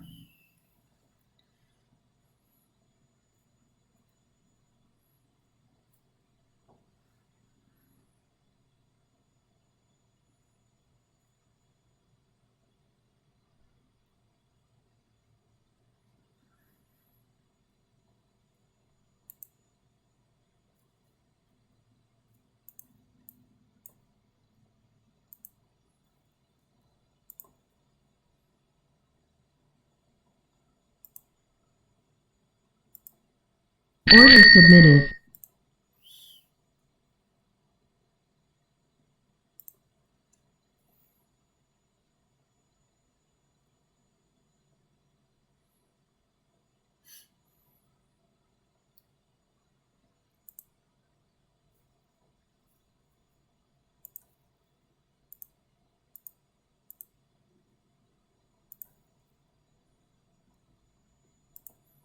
Order submitted.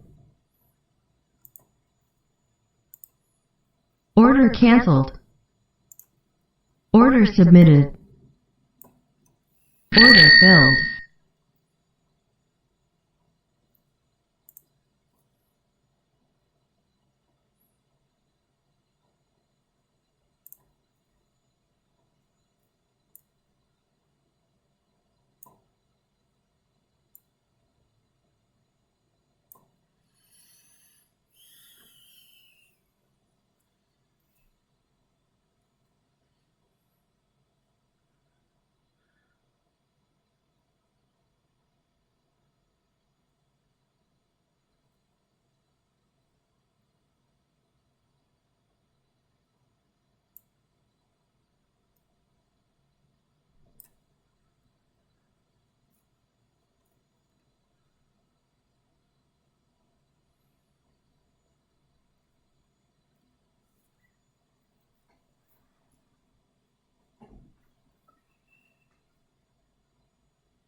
go have some breakfast.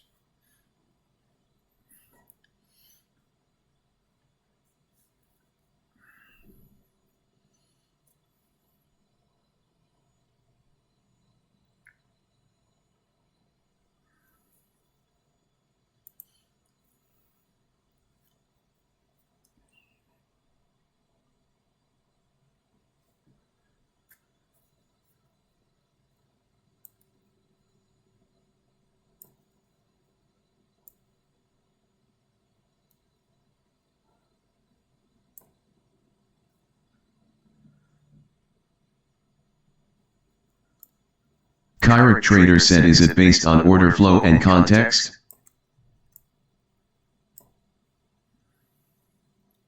LA Wolf said tracking sir. Does man said going good.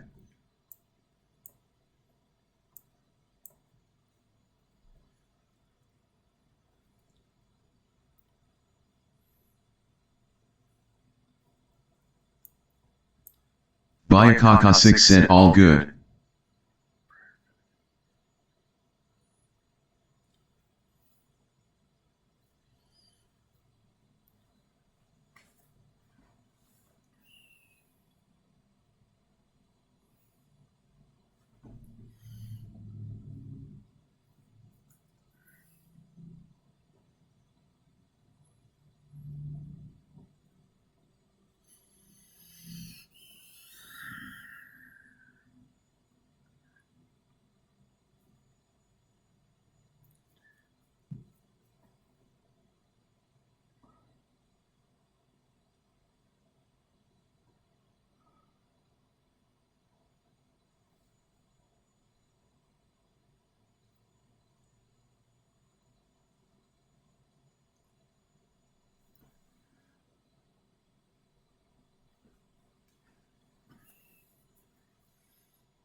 If it breaks out of here, it's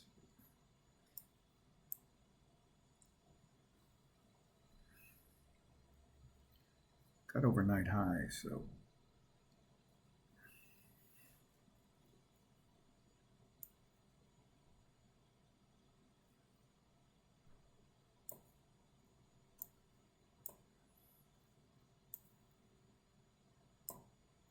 Order filled.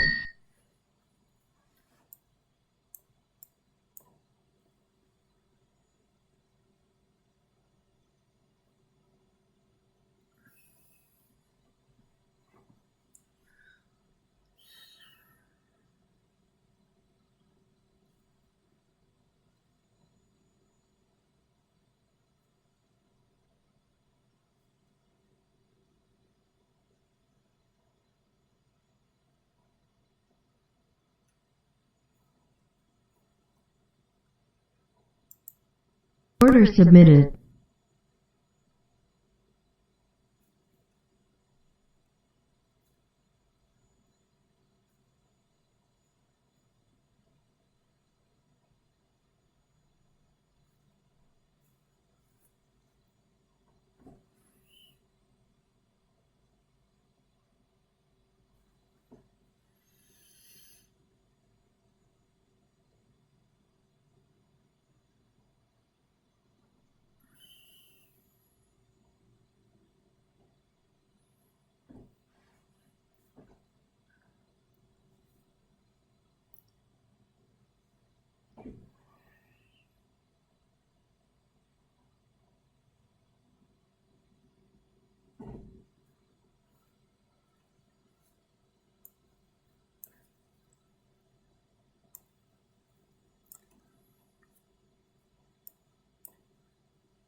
Burning up mental capital.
Terrible entry.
Filled.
What's going on here?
I'm gonna go for overnight high.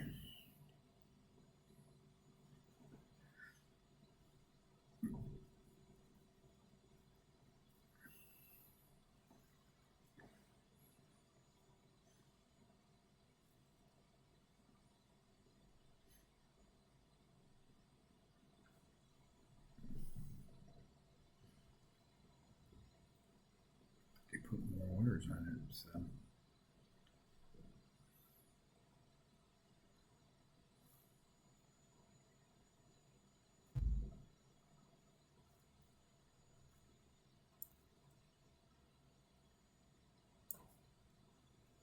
That's the level right there.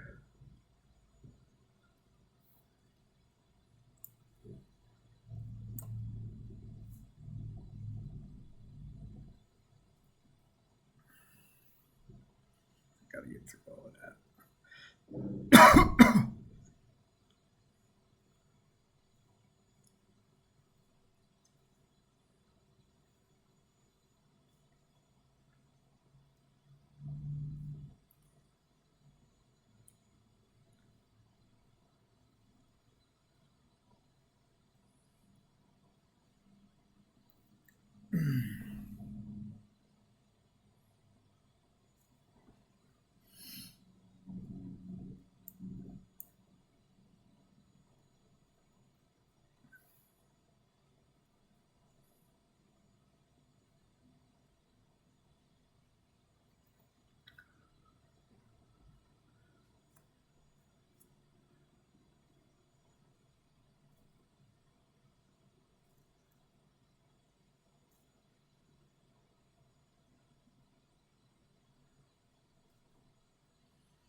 I'm done. Man, I'm hungry.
Gotta get through these orders, man.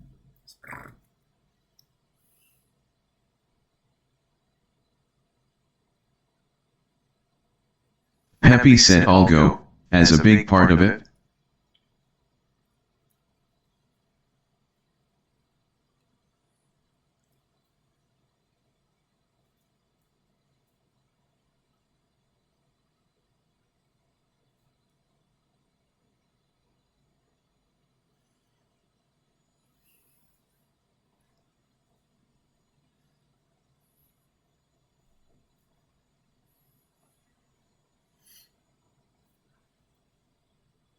I'm just managing that trade.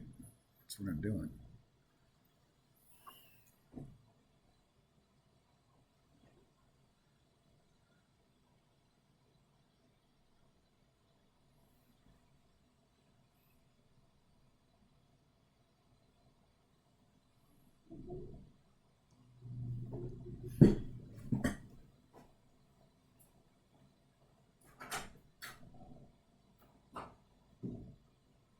Good morning. Everything's good. I'll be fine. A soap, a hand soap. Biakaka6 said so IB30 is the open? Thank you very much. Have a good day.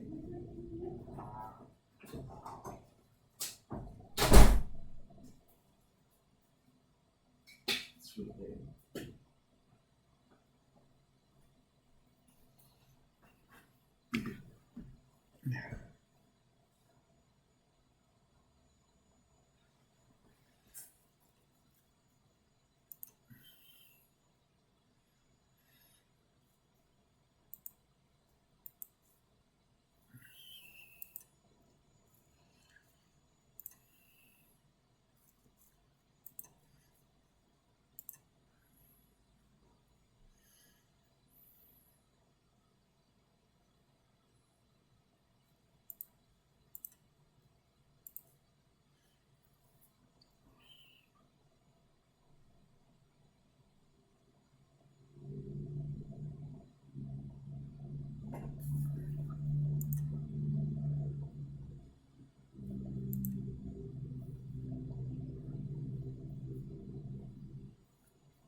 Either we push through all that liquidity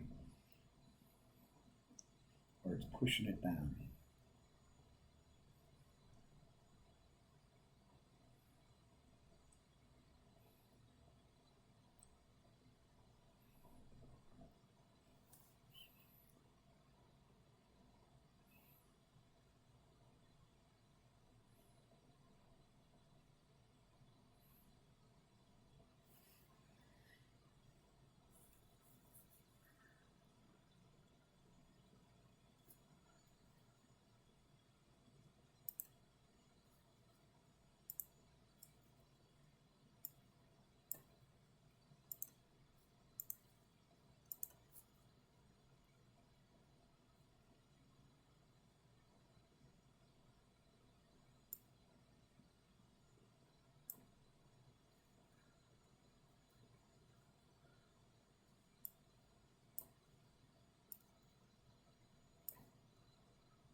Yeah, break even on that.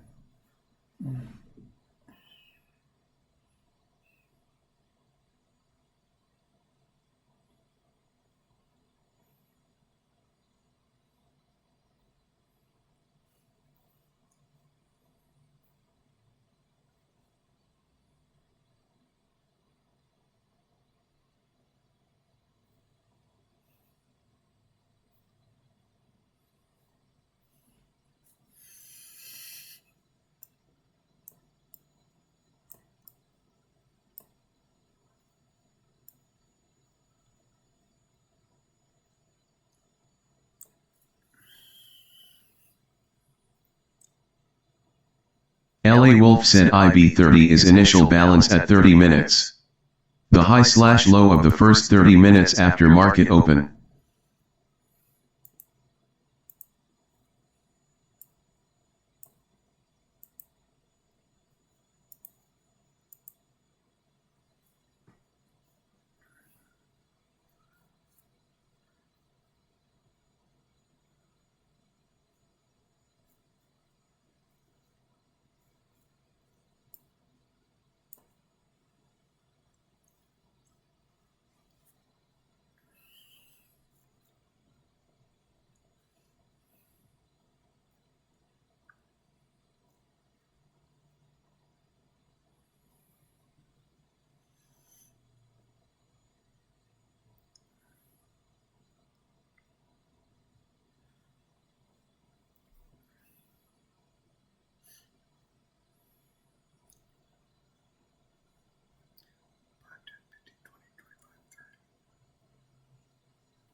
That's the stat.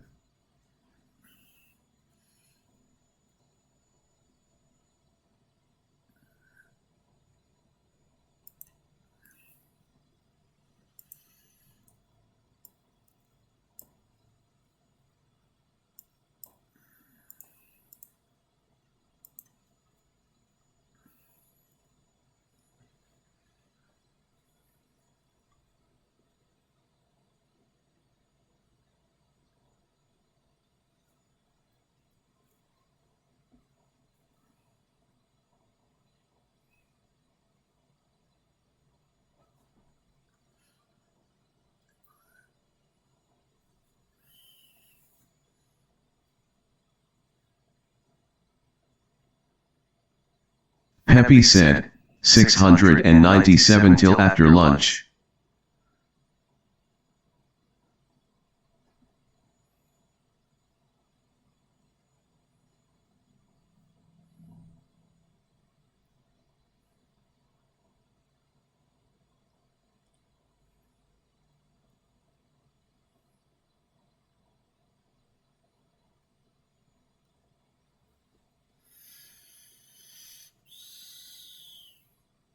That's the stat right there.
All right, well.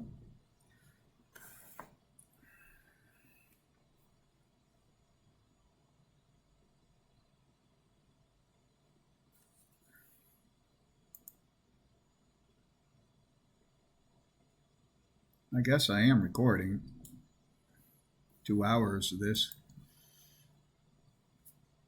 I'm long trying for the overnight high stat, which we are low out of range. Pepe said mean moved from 673, 683, 693. I think I got homework. I can't remember where the homework was. Oh, there's homework.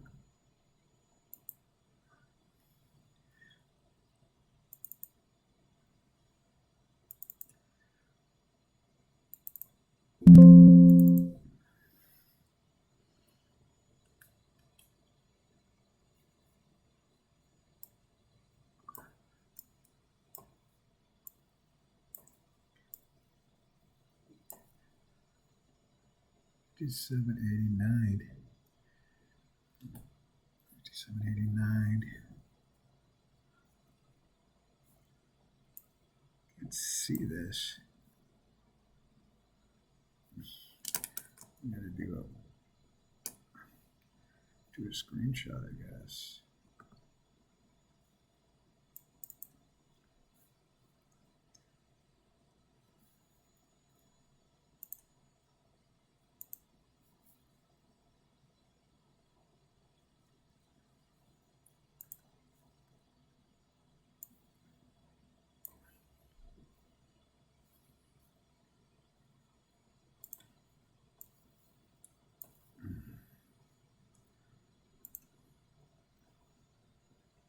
$57.89.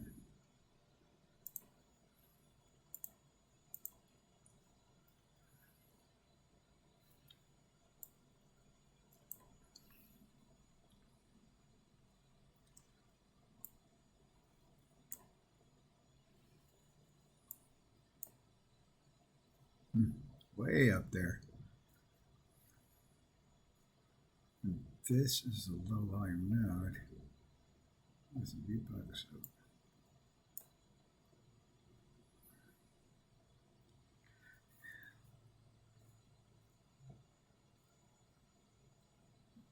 Yeah, that's a pretty good free percentage up there. I'm gonna hold that runner.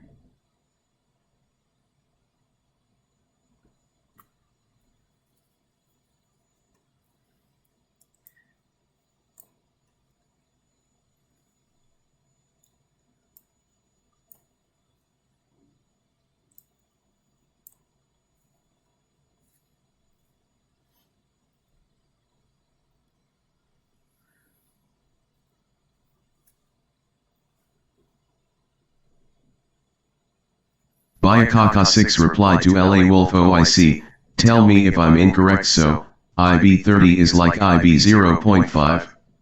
Initial balance is set to the first hour commonly, right?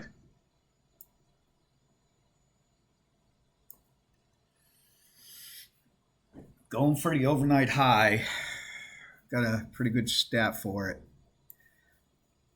This is the stat I have right here, overnight high. Right there. Overnight high, 96. So, and I have a neutral runner right here. There, I'm going for Pepe said is going sideways. 5,700 to watch. Yeah.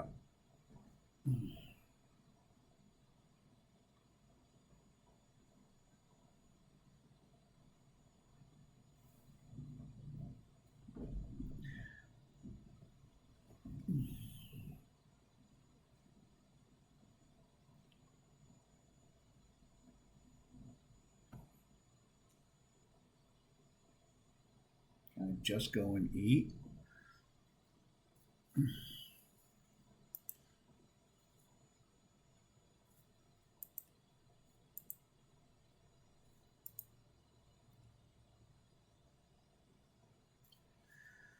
I hate being red, but you know what? Don't hate it.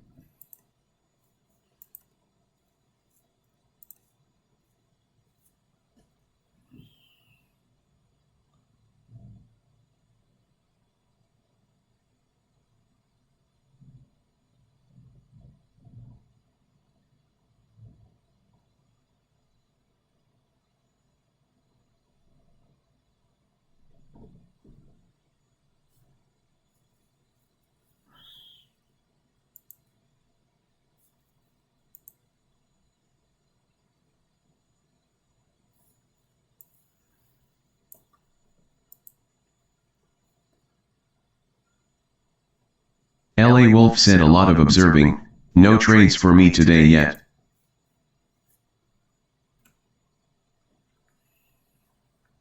Peppy said super.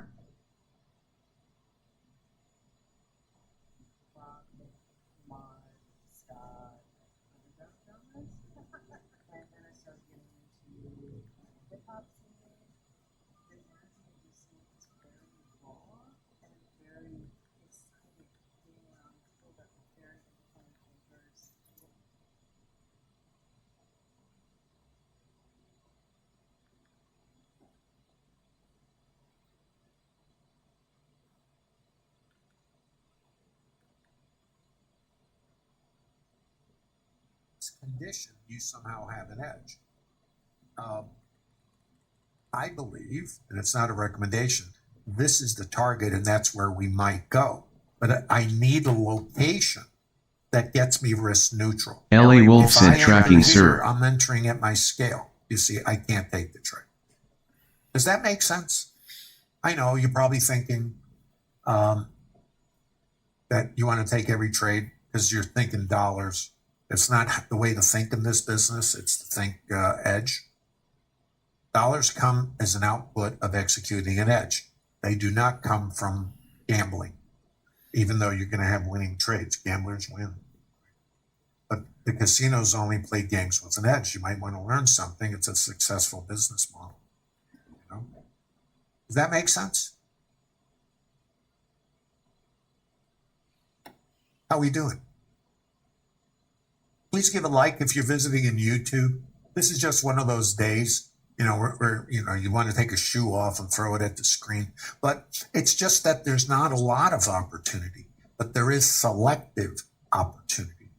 And this is where, as discretionary traders, we use our discretion and we don't take garbage trades. We are patient, we wait. And you know what? If you don't get another trade for the day, then that's okay. Because the only thing that's going to give you the potential to sustain yourself in this business is an edge or vetted trade plan, and you know where your trades are. Because this is random. Are we going to get here? Maybe. Well, here's the other thing. How? When? And even if. So if we know that, we can't be chasing a statistic, even though this time if we bought this thing right here, it may go there. And that will take you out of the business. When a trader is random, in a random environment, it's basically garbage in, garbage out. That's gambling, and gamblers win. And when you win, trading without an edge, that basically is reinforcing your lack of discipline. Peppy said we are waiting for volume in 26 minutes. It's Pavlovian. And the other thing is, the lunatic who I call Hyde, Jekyll and Hyde, who's under the hood, your primal wiring, is extremely judgmental. Because in hindsight, let's say you took this trade and you're not scaled. And it goes here. The lunatic's going to go, yeah, I told you. Or Does man said Tom B. Could you please describe in detail how to apply the stats from the start of the day and while the market is developing, please? Next time this scenario shows up, and it is random, right? You're going to take it because Hyde is going to be thinking about and reminding you what you didn't do. Because now you're feeling lost when the trade plan says don't trade it. Well, if everything that happens in here is random, and it is, then the thing is, you only trade with edge, and you leave the rest to somebody else. It's the edge over time that keeps you in the business, not an outlier or isolated random noise, which is what this is. I hope that makes some sense, and I need to say that to you, because how do you trade this? Well, for me, it's mean reversion. It is outside in, but I have no range. So I cannot take, where am I going to buy this? You see, I know this might be interesting, but I still don't have range. So I'm just And this is a consolidation, right? And what's on both sides of the consolidation? Well, you're going to have stops up here. You're going to have stops down in here. So we'll see what it does. You guys have questions. This is just the kind of day it is. I'm not sure if I should even keep this stream up, but for you guys, because I think it's like going to the dentist. How we doing?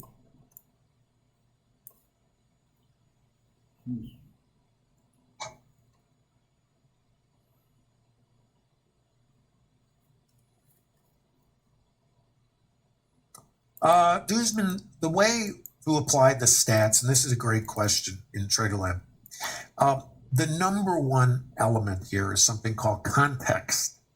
And we opened out of value on the edge of Friday's range. And there's a few ways to think about it. We're either rejecting the whole thing and we're going to do the Acapulco cliff dive, but we are in a somewhat uptrend in the intermediate time frame. So we might, and again, might just be taking out the weak longs, get under yesterday's low, pick some stops out, and then go to some statistics below yesterday's low and this, which was the retail price from Thursday. And if this is too low, we've taken care of business down here, and also the ETH low. So I know initially I'm looking for shorts. So the context then is potentially rotations and then longs. The problem with the long side is, where do you get long? You could be taking a long down here to come back across, or so what statistics do you use? You use the statistics for opening lower, slightly in range. And it's a toss-up. Is it out of range or in range? I look at both stats, but the context is number one. So for me, now I know some traders in TraderLab are going to be getting long down. For me, as long as the condition's rotational, I just stay with the current condition. But I also, as I mentioned, I don't remember if I posted this in TraderLab, I think I did, that we have to be aware of the IB30, IB60, 1.5 IB, and then this. So these are things you would have in your trade plan for today as possibilities. And then when you're narrating this thing, you have to be conscious of what happened here. And then be aware that maybe this was just grab some stops, some inventory, and then squeeze. So right now it's longs only. Does that make sense? And then when the market is developing, when Pepe said even algo is dead. Once it comes out the IB high, and we didn't get back down and get below the ETH low, that is kind of suggesting to be conscious of the possibility of longs. And you could be on the long side even sooner, subject to your time frame.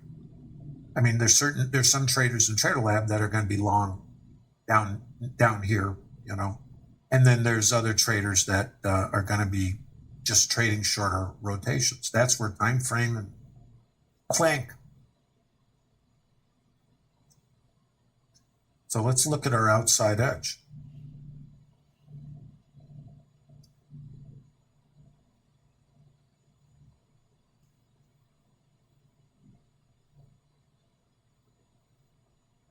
This is our outside edge.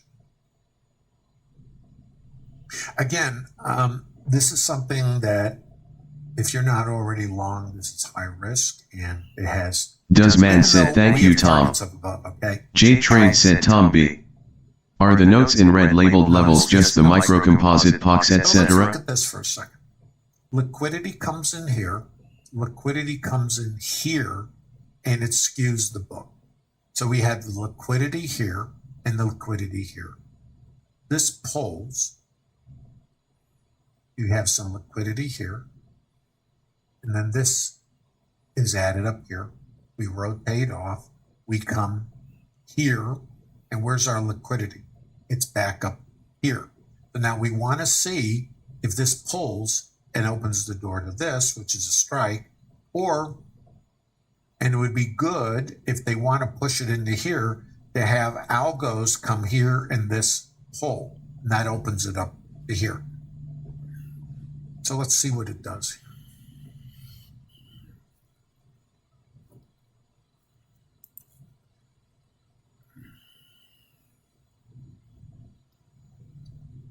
This is opening here. So we got to watch right here because I don't see anything here.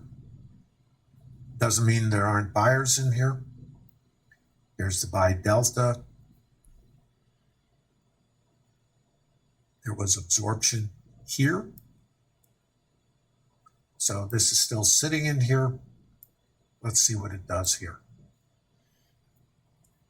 This is where the absorption was. We got a little bit of liquidity here. We got this coming in. Let's see if we get a rotation. Now, if somebody comes underneath and this pulls, Pepe said, 8 minutes till launch. So, and again, no way to know which way it's going to go. It's not the job. Does that make sense? Here's what's important. Buyers were absorbed here. You got some selling here, or iceberg, let's say, limit orders. This is coming down, and I don't see anything happening over here.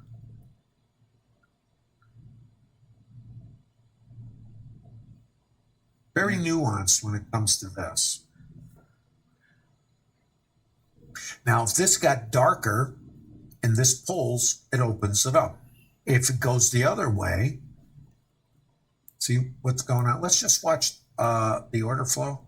I should say the heat map and the liquidity, and if it's skewing the book. Then what you want, the thing I always think about is, where are the buyers? And are these guys going to pull? Are these guys are waiting here? Now, there's hardly any volume of this here as far as the liquidity goes. So I have no idea. But it is interesting to watch. And I know for me, and this isn't a recommendation, if I'm sitting in a position and I've got my, let's just say my stop is here, up here, and this disappears all of a sudden, and something flips under it, I might, but you have to vet it, use it for trade management, because they're lifting the hood or the lid on the pot, and now the market's going to continue. Or so it can go both ways. So bracketing algo, which side? So it's an algo. You can't trade with an algo in the sense of, because it's, who knows? But I do know this is what's important. So are these guys going to stay in the book? Or are they going to pull? And then am I going to get buyers in? And it could do, now they pull, see, but they're coming in. So that's all computer operated. That's what an algo looks like. Now, what's it going to do? Joy. You guys have questions?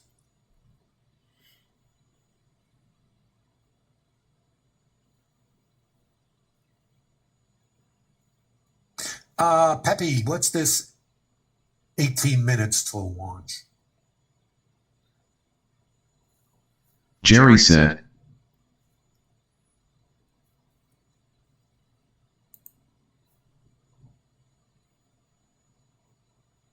you're gonna when you make a statement, Pepe said after look tell us volume. what that's all about, because that doesn't give us enough information.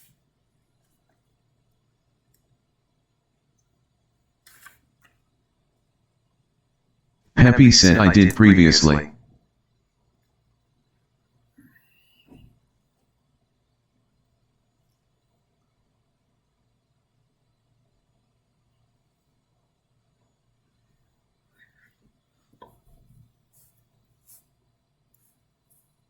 So what's your stats on that, Pepe? Pepe said just an observation. So we still have our little algos in here, and this is dark down here. So let's just watch and see if we can extract any insight from the behavior here. Now, I don't, I guess I kind of do is I'm location oriented and context oriented. The primary input is the context. What's going on? We're going up. Okay. Pepe said What's Friday the other play. possibility? 5,700, As a 5,711, I can use this 5,720. for potentially getting in alignment because I have targets above. So for me, if I need an outside rotation to get long for continuation trades towards potential targets here. So this is my primary objective. But, not much here.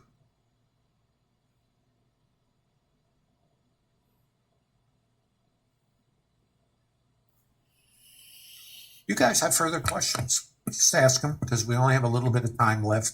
This is just one of those days where there's just not much going on. We're in a tight rotation. The skew is up and we have targets above. We're inside of yesterday's value area where most of the volume took place. And we have these. That's it. So for me, this is where I believe it might go statistically. It's not a recommendation. Doesman said, Tom B, if you were considering holding positions for longer than one HR, how would you personally go about doing so? Always follow a plan. If market doesn't fit your plan, you don't trade. You just wait for better days. You're not an hourly worker. Remember, this is gaming. So it's a business of edge, not keeping busy. Well, I want to get green. I want to get green, Tom. I want to just get green. Please give a like if you're visiting in YouTube. I reversed. Dusman, how would I do it?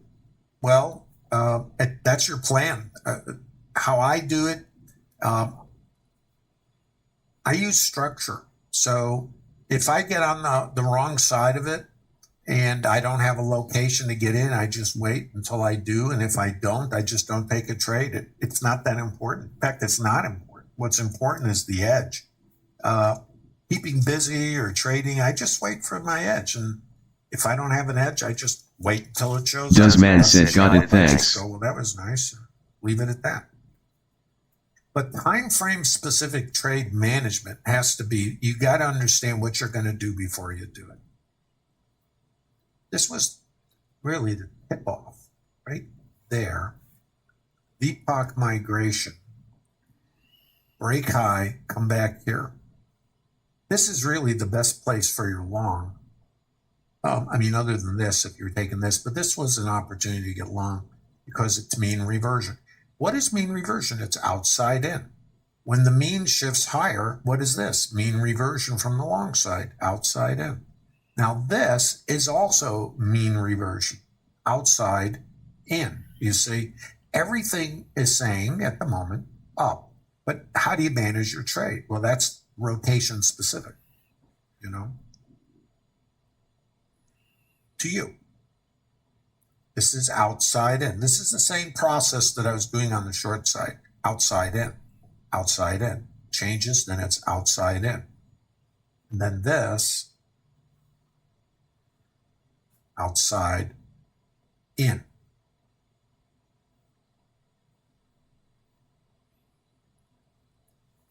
So here. So that's it. I really can't tell you how to do something because it has to, in other words, I tell let's say I share how to do things, but how you assemble it, that's the point I want to make, has to fit your psychology. Some traders cannot hold the trade through counter rotation. It doesn't align with them because of giving, MFE back and the emotional stimulus of, and FOMO. Fear of loss, giving it back, and it's emotionally distressing. Those traders need a different trade management process. And then they have to accept that if the market goes here and they're out of position, it's more important for them psychologically to keep something versus being willing to give more back to get here. This is where multiple contracts come in because it's about getting risk neutral trade management and maybe multiple positions. And that's a whole different issue in the sense of how do you manage your runner versus how do you manage getting risk neutral and how do you manage obstacles for scales. It's like a different conversation because the runner, which might be going up here, is not managed the same way as something in this. Does that make sense?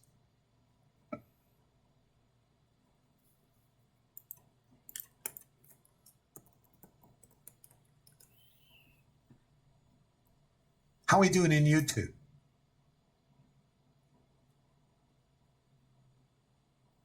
How about a like, guys? By the way, if you're Does interested man in said Trader Lab, yes. Essentially, you take the trade as any other one and hold as long as the trade is valid. Everybody's yawning in their rocking chair. And time is not an element in this. It is all really rotationally based. The clock is not material in this. The levels are. So what does it take for the market to come and check a level? The thing to think about here, this is a level that was important. And there's also an 85% probability we checked either the previous day's high or low. There's a chance we don't, and I'm not saying it won't, that we don't get over yesterday's high, that we just come back in here. And we could do anything. We could, go anywhere. So that's not the point.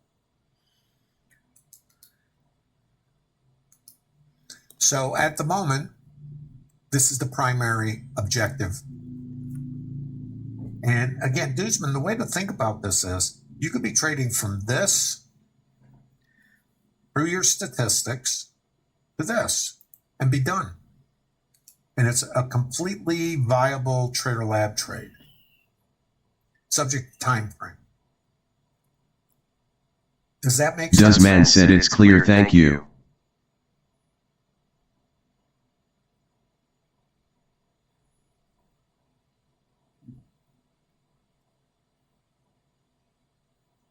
Uh, 9:35. Let's see, 9:35. Okay, let's see what happened at 9:35.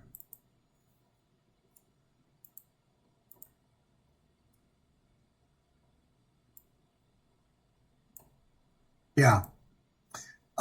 This is the key for me because this is too low and now value or the retail prices move higher. Think of this like right here. This is a structured trade in the Trader Lab right here, right there. And you see this come in, you have absorption here, the buyers take control right here.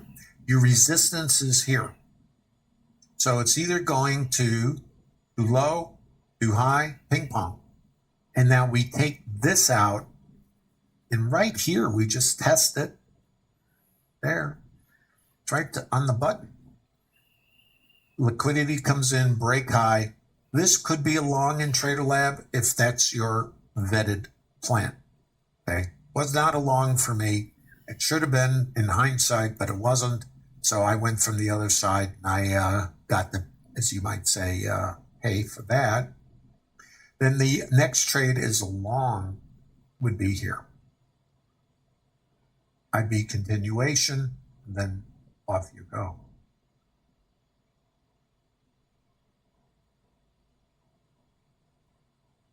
Come down, outside. This goes pretty far outside, but it's only cleaning these guys out.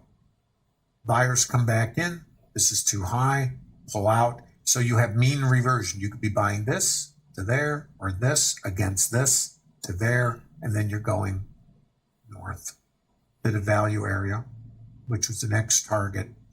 And then if we get through all this, then we're looking at that's it. There's nothing more to this. Randomness, annoyance, and the rest of it. Yes. Anyway, I hope that answers your question. Okay. On the absorption down there I'm hungry. and how it fits with the structured trade. I'm not going to buy the freaking. I don't like red. Well, Justin, that's the goal. This is kind of incremental improvement.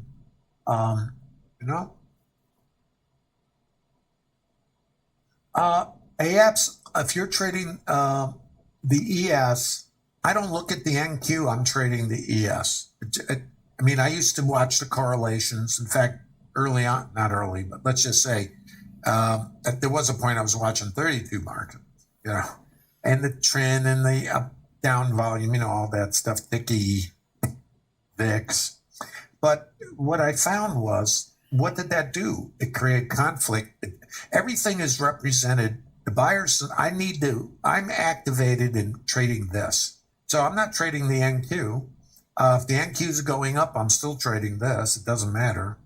If I trade the NQ, I'm not looking at this. I don't watch the correlations. I did for a long, long time. But all I did was put another input in there that didn't create anything for me. It just created another variable that had no edge. And everything works at times. So I just over time stripped out everything that didn't do anything. If it's redundant and it doesn't add an edge, then it doesn't belong anywhere near me. So I always used to think more, you know, was better. And I found that more is actually part of the problem, because then you can't measure it in the sense of, does it have an edge or is it just random? And the NQ correlation to the ES, what does that do for me? You know?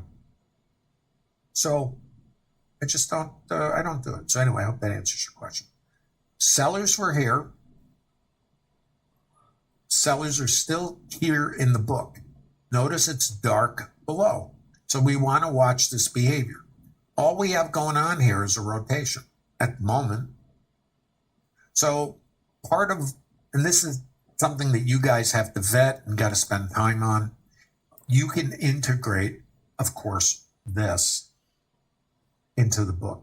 But if you're looking at this kind of stuff, you know, the algos, you can't do anything with them in the sense of trade. They're not a trade, you know, but they can give you some insight when you're coming. For example, if I have a stop, let's say here, and this is coming down, I'm pretty happy with that. But if something jumps in here and skews it, and then I see this starting to pull, I might use that for trade management. You guys, you have to vet that. Please give a like.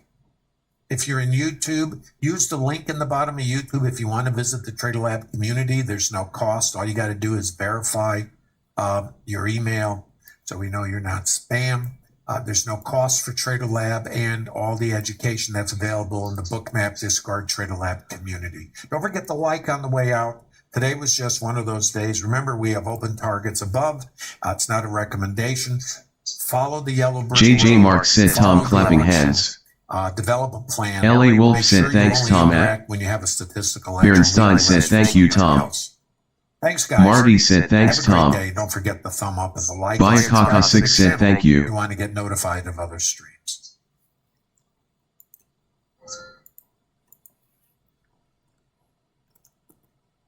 Moonwalker 4109 said thank you sir. Lucky said thanks Tom. David said thanks Tom. Kendrick N said catch ya later.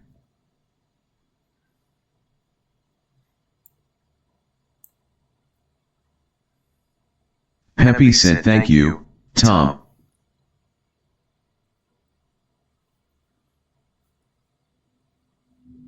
Does man said thanks Tom.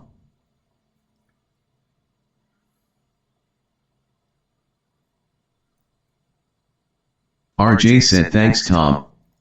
Cross said thank you very much Tom. WJ said thank you, Tom.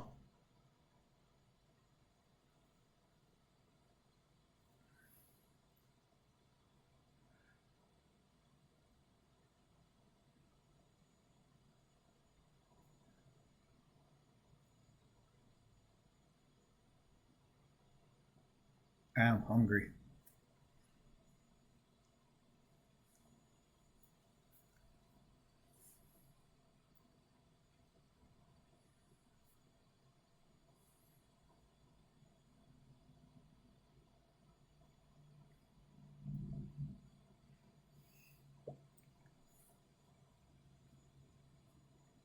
Tom B said youtube.com. Bat_Orca said thanks Tom.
First Secretary of State says everyone who's here, citizens and non-citizens, deserve due process. Do you agree, Mr. President? I don't know. I'm not a lawyer. I don't know. Well, the Fifth Amendment says. I don't know. It seems it might say that, but if you're talking about that, then we'd have to have 1 million or 2 million or 3 million trials. We've also learned that President Trump has followed up on something I asked him about his first day back here, Inauguration Day, when he declared certain drug cartels as terrorist organizations. I asked him if he would then consider sending U.S. Special Forces into Mexico to get those terrorist organizations, and he said stranger things have happened. Now we've learned he did offer U.S. troops to President Sheinbaum down in Mexico. So far, she is declining. Sandra. All right, well, we are likely to hear from President Trump directly, possibly in a few moments. We'll see if he gets to all of this as well. Peter, thank you. Aisha.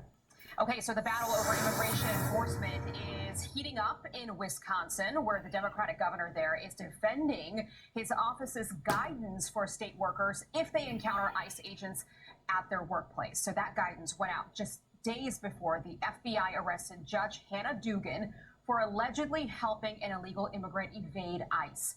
Garrett Tenney is in Milwaukee. He's following all of this for us. So what was the memo the governor's office sent out, Garrett? Well, Aisha, this memo essentially lays out what state employees should and shouldn't do if ICE agents show up at their offices. Their orders include asking for the agents' names, their badges, finding out why they are there, and then asking them to take a seat in the waiting area while the state worker calls their agency's attorney. But if they can't get the attorney, the employee is instructed to tell ICE agents to come back another time, even if they have a valid administrative warrant. State employees are explicitly told not to answer any of the agents' questions, give access to any files, or allow the agents to enter any non-public areas. The timing of this new guidance from the governor is notable given that it was sent out just hours after Milwaukee County Circuit Judge Hannah Dugan allegedly helped an illegal immigrant evade ICE agents at the courthouse. The FBI arrested Dugan a week later, and when Trump border czar Tom Homan was asked about Evers' directives, he said, "Wait until you see what's coming." You can not support what we're doing, and you can support sanctuary cities. That's what you want to do. But if you cross that line of impediment or knowingly harbor, concealing illegal alien, that is a felony, and we're treated as such. That prompted Governor Evers to release a video statement Friday saying he's not afraid of the Trump administration's threats, and any suggestions he's encouraging state employees to break the law are baloney. The goal of this guidance was simple: to provide clear, consistent instructions to state employees and ensure they have a lawyer to help them comply with all federal and state laws. Nothing more, nothing less. Governor Evers hasn't commented on the timing of the release of this guidance, but he says he has no plans on getting rid of it, something that state Republican lawmakers are pushing him to do. Aisha. Okay, Garrett Tenney live for us in Wisconsin. Garrett, thank you. I'm ready to get out of All this. right, Aisha, let's bring in Wall Street Journal opinion columnist Kim Strassel now. She is also a Fox News contributor. Kim, great to have you here and kick off this hour for us. So the Wisconsin governor there, are you buying what he is saying after he called Trump's top border advisor and called those chilling suggestions on what they were telling their employees of the state? Yeah, I think those comments, Sandra, are pretty overblown. If you listen to what Tom Homan was saying there, he wasn't necessarily making a threat. He was repeating what has long been known. It's been established by the federal judiciary. There's a balance between state and federalism when it comes to a state and the federal government when it comes to immigration.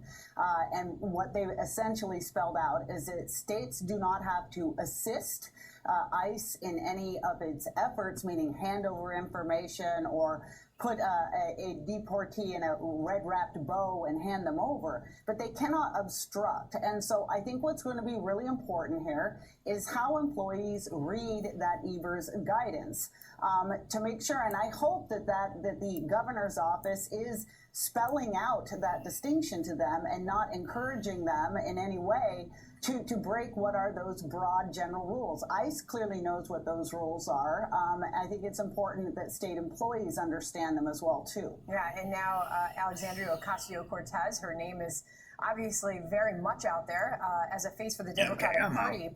She is taunting the border czar, saying, "Come for me." Listen. Tom Homan, then acting director of ICE, said that he was going to threaten to refer me to the DOJ because I'm using my free speech rights in order to advise people of their constitutionally guaranteed protections, and he may want to do it again today. And to that I say, come for me. Arrest her.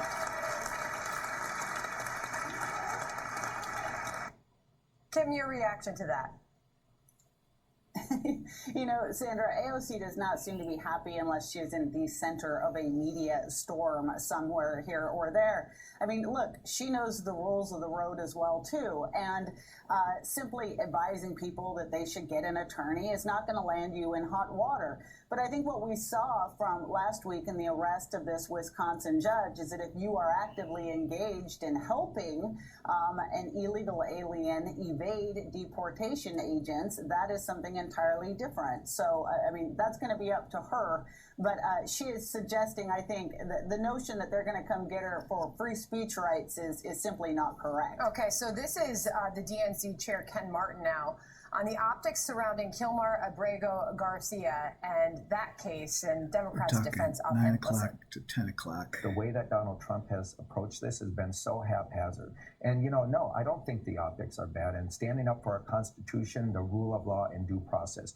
Every person in this country deserves due process, and that's not what's happening under this administration. I want to ask you how that narrative is going for Democrats as we do look at President Trump's job performance in our latest Fox News polling, his approval rating well over 50%, 55% for border security, and 47% approve on immigration. How are Democrats handling this? They do seem to be backpedaling a little bit on that issue. Well, that's because they got out over their skis, Sandra. I mean, look, it's one thing to talk about due process, and Americans do care about due process, and we have a long established history in this country that if you put foot on this land, that there is some element of due process accorded to you, and for the most part, that is happening. There's a little bit of a difference of opinion, which is being settled in courts over this Alien Enemies Act and situations in that case. But they went farther than that and decided that they were also going to defend this guy on morality grounds and suggest he was just an average great person. And of course, there's a lot coming out now that certainly undermines that. So they're having to, I mean, they've stepped in that to a certain degree. Again, it's one thing to talk about rights. It's another to go rushing and suggesting that you're arresting, the good citizen of the year. Yeah. The Maryland father, right? Kim, always a pleasure. Thank you very much for coming on with us. Thank you for your time. Speaking of the border czar, Aisha, this is Tom Homan in his own words defending every action this administration is taking. Listen. I've worked for 6 presidents, starting with Ronald Reagan. I'm a border guy. Even President Clinton and Obama took steps to secure the border because they understood you can't have national security if you want border security. No one did more than President Trump during his first administration. Tommy Chung said thank you very much, Tom. Secured border in my lifetime, and he purposely unsecured it. You're going full steam ahead with these deportation efforts, and we've got the Border Patrol Chief, Mike Banks, coming up next hour on this program for our exclusive reporting that we have been getting, Aisha, as you well know, from Bill Malugin. And it's really, honestly, this reporting is hurting the Democrats right now because, they say they're fighting for due process. And then the more and more we learn about the people that they're fighting for, you see why so many Democrats are not running to El Salvador anymore now that we've gotten those tapes and audio and what now from, Abrego Garcia's wife and different things about him. It's sort of like become a very political, messy situation for Democrats. So now they're married to him. For so many who voted for Donald Trump in the last election, it was about immigration. It was about securing our border. If you talk to those voters, as we have been on the ground all over the country, they're very happy with the efforts on the part of this administration so far. All right, Aisha, now this. More and more film production ditching Hollywood for Europe. President Trump wants movies made right here in the good old USA, and he has a plan to do just that. We're going to talk to actor Kirk Cameron. He's got some thoughts on this. He will be joining us right here live. Plus, a picture-perfect day on the water turning chaotic, how dozens of influencers were stranded off Miami Beach. All right, plus Israel planning to intensify operations in Gaza with a bold new proposal. Could this be a turning point in the war? Former Pentagon official Brent Sadler will be right here next. Their last functioning proxy are the Houthis, and they seem to be doubling down at a time when it's not a very good idea, given that they have President Trump in the Oval Office. Every dog is unique. That's why at the Farmer's Dog, we put your dog at the center of everything we do, with food that's freshly made, packed with nutrients, and pre-portioned. We're making it easy for you to take care of your buddy. Mom genes. She passed them down to you. But who passed them to her? Let Ancestry help you piece together your story with a family history membership and detailed DNA results. Save now at Ancestry. One of my favorite supplements is Cunol Turmeric. Turmeric helps with healthy joints and inflammation support, and Cunol has the #1 doctor-recommended form of turmeric. Cunol, the brand I trust. Here on the internet, you can pretend to be anything. Like a medical professional. Or a skilled electrician. Don't trust the unfiltered internet. Angie has 30 years of experience finding the best pros. Angie, job's done well. Enjoy your risk-free trial. Hello? Can you hear me? You sure can. Did you hear about our state-certified hearing care professionals? Our experts take the time to get to know you and your hearing needs. Call 1-800-977-3322 now. Everybody hear me? I sure can. Did you hear about our smallest and rechargeable hearing aids? They're nearly invisible and comfortable to wear. Try risk-free. Call 1-800-977-3322. Can you hear me? Sure can. So, can you hear well?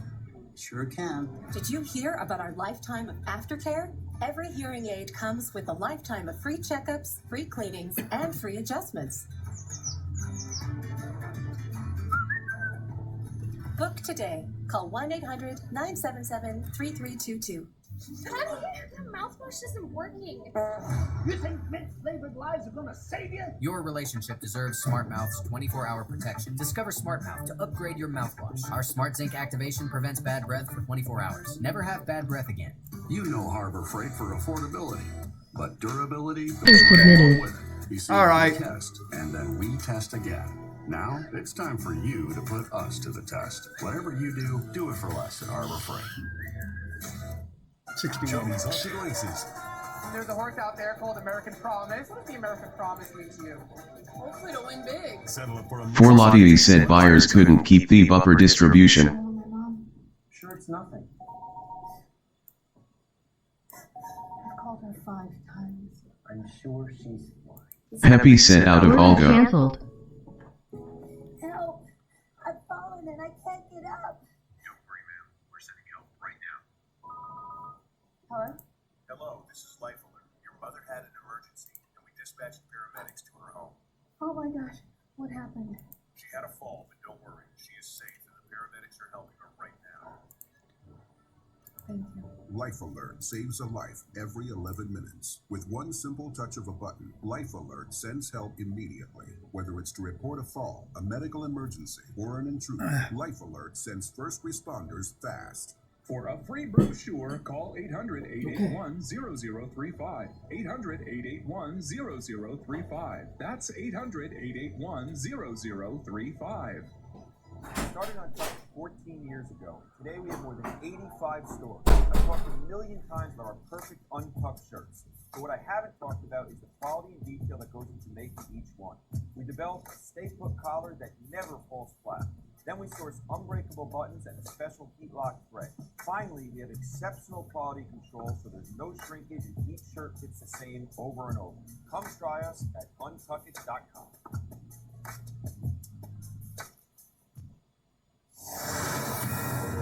A Houthi-launched missile striking near Israel's main international airport on Sunday, hours before a vote to intensify operations in Gaza. Senior Foreign Affairs correspondent Forlatier said, "Is this a take week-longs and then onto NPOC or just rotate across?" Sandra, it could be an important shift in this war between Israel and Hamas in Gaza. Officials now reportedly saying that Israel has decided to take over much of the Gaza Strip and stay there for an unspecified time. Israeli cabinet, led by Israeli Prime Minister Netanyahu, is said to have made the decision after the army called up tens of thousands of reservists for further action in Gaza. The plan, according to Netanyahu, is aimed at Israel attaining its war goals of defeating Hamas and freeing hostages still held in Gaza. Israel has been active in Gaza since a ceasefire was ended in mid-March, regaining about half of the territory there. This approach would also call for much of the population of Gaza to be forced to seek shelter further south and see Israel take over humanitarian aid distribution, which now once again has been blocked. Another official has said, however, Sandra, that the plan would not go into effect until after President Trump's planned visit to the Mideast in mid-May and could be called off if Hamas cooperated, including the release of those hostages. Hamas has reacted negatively to the plan, however, and families of the still held captives have also expressed their concern. Meanwhile, we are getting late reports of Israeli strikes in Yemen. No more than that. It is an apparent response to the Iranian-backed Houthi missile attack yesterday on Ben Gurion Airport, just outside of Tel Aviv. The missile hit the perimeter of the airport, but still left several injured and disrupted air travel. Sandra, in a video on X a short time ago, Netanyahu further backed up all of the reports we were talking about, describing an upcoming intense operation in Gaza, saying there will be no, quote, coming and going. Went on to say the troops will come and take the territory. Back to you. All right, Greg Palcott live out of London for us on that. Thank you, Greg.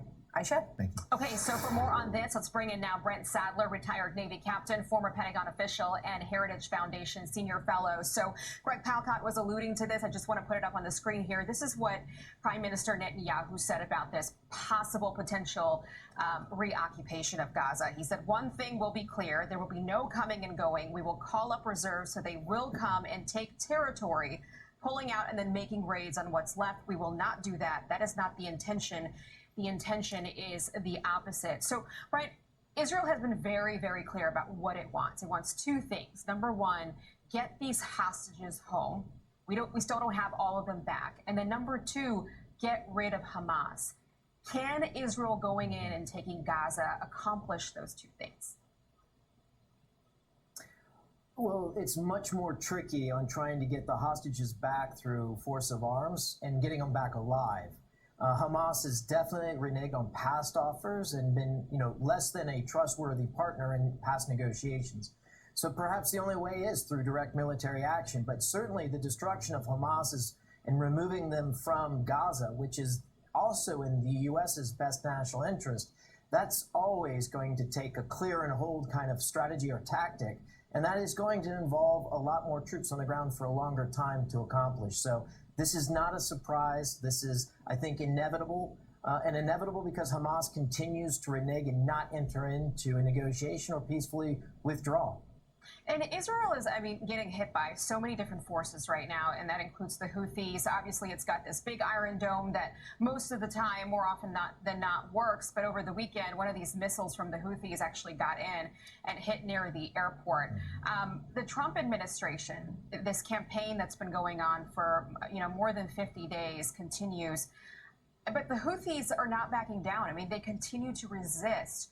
So does something need to change in U.S. strategy, not just for, our campaign, but for the protection of Israel? No, absolutely. Going after the Houthis, the Biden administration tried to do responsive pinprick kind of attacks just after the launchers as they're getting ready to attack U.S. ships or launch raids into Israel.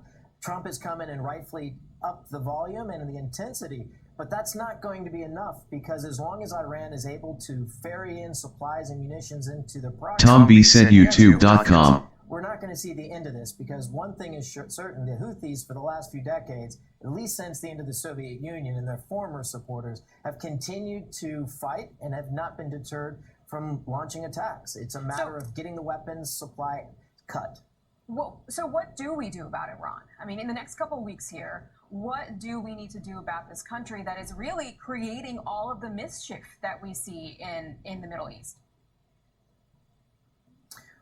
Well, hopefully the pressure of sanctions being returned and reapplied in full force, the continued support of Israel as it severs the IRGC's ability to support proxies throughout Iraq, Syria, and even into Lebanon. The destruction of Hezbollah is definitely stands out as a success. Severing Iran's ability to support its proxies is perhaps the best way forward to force them to look inwards rather than supporting this global jihad and terrorism across the world, and with the blood on their hands, attacking Americans in the future. Wow. Okay, Brent Sadler, thank you for joining us, and we know you'll be watching this for us. We appreciate it. Thank you very much. Sandra? All right, Aisha. President Trump speaking out about his plans for 2028 and where Vice President J.D. Vance fits in. Charlie Hurt ahead on the possibility of a third term and the future of MAGA. Plus, President Trump seeking a Hollywood ending for Hollywood. Could tariffs to level the playing field be in the future? Actor Kurt Pepe said weird day, 30 minutes late, on opening and after lunch. Industry, so he'll join us with reaction on that.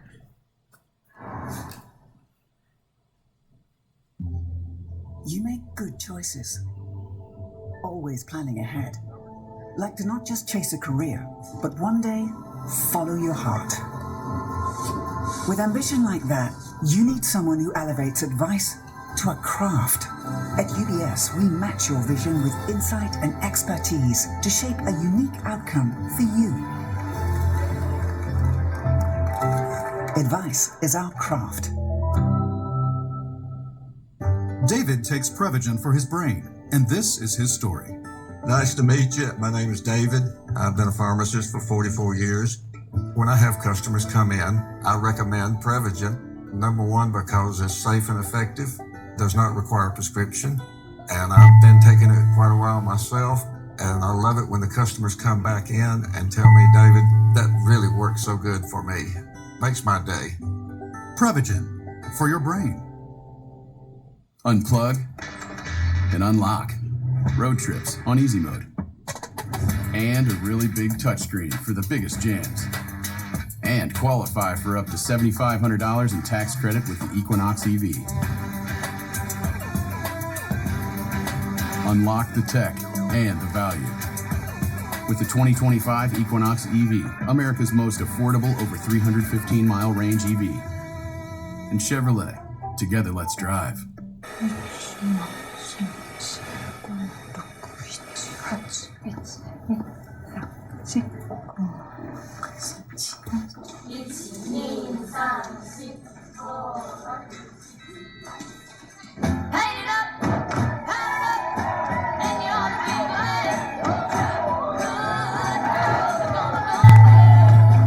were made to chase your passions. We were made to put them in a package. Forlati said, wow, this is messy.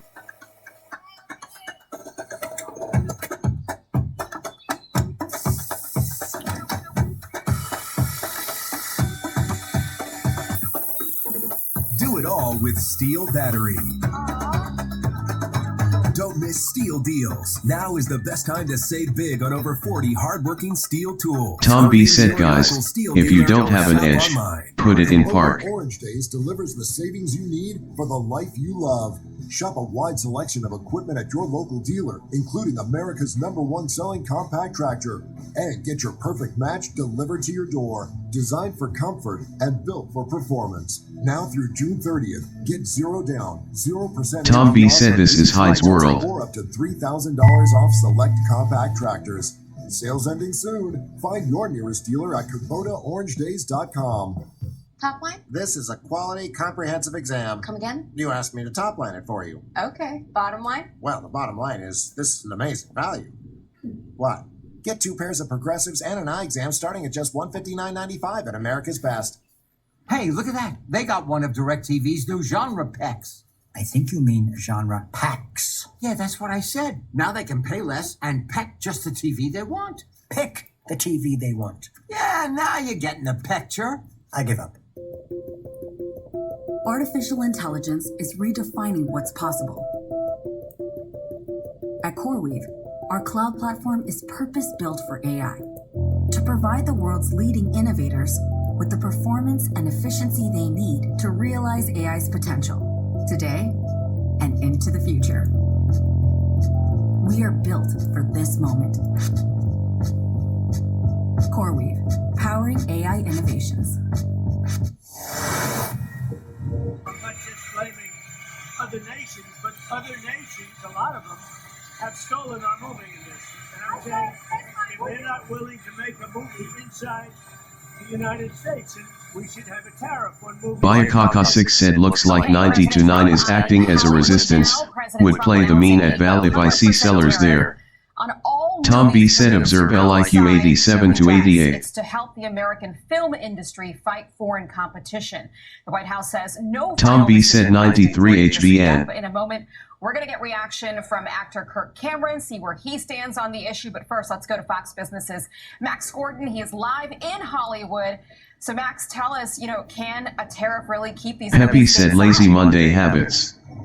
Yeah, really, that is the big question, right? In 1 minute till news event. This plan right now is getting mixed reviews. Those who are based here in Los Angeles or who only work in the United States say, yeah, this might be able to help keep films stateside, while there is also a lot of opposition within the movie industry. This as more and more producers shift filming to countries outside of the United States. Now, countries all around the world now offer tax credits as high as 35%, and this is luring productions away from the U.S. and especially away from Hollywood. 30 seconds till news event. Movies and TV shows are filmed had a 90% occupancy between 2016 and 2022. In 2023, that went down to 69%. 20 seconds till news event. Occupancy was at only 60%. There are a lot of questions to how a tariff on foreign-produced films will work in practice and how a foreign-produced film will be defined. 8. Bayakaka6 replied to Tom B87, is the P open? Would it mean that the market stays in balance, even though we are outside VA, so we should be staying on alongside? New Zealand and Canada, it's also unclear if this would even work to get more production shooting in the U.S., and there are concerns about retaliatory tariffs. As we're seeing with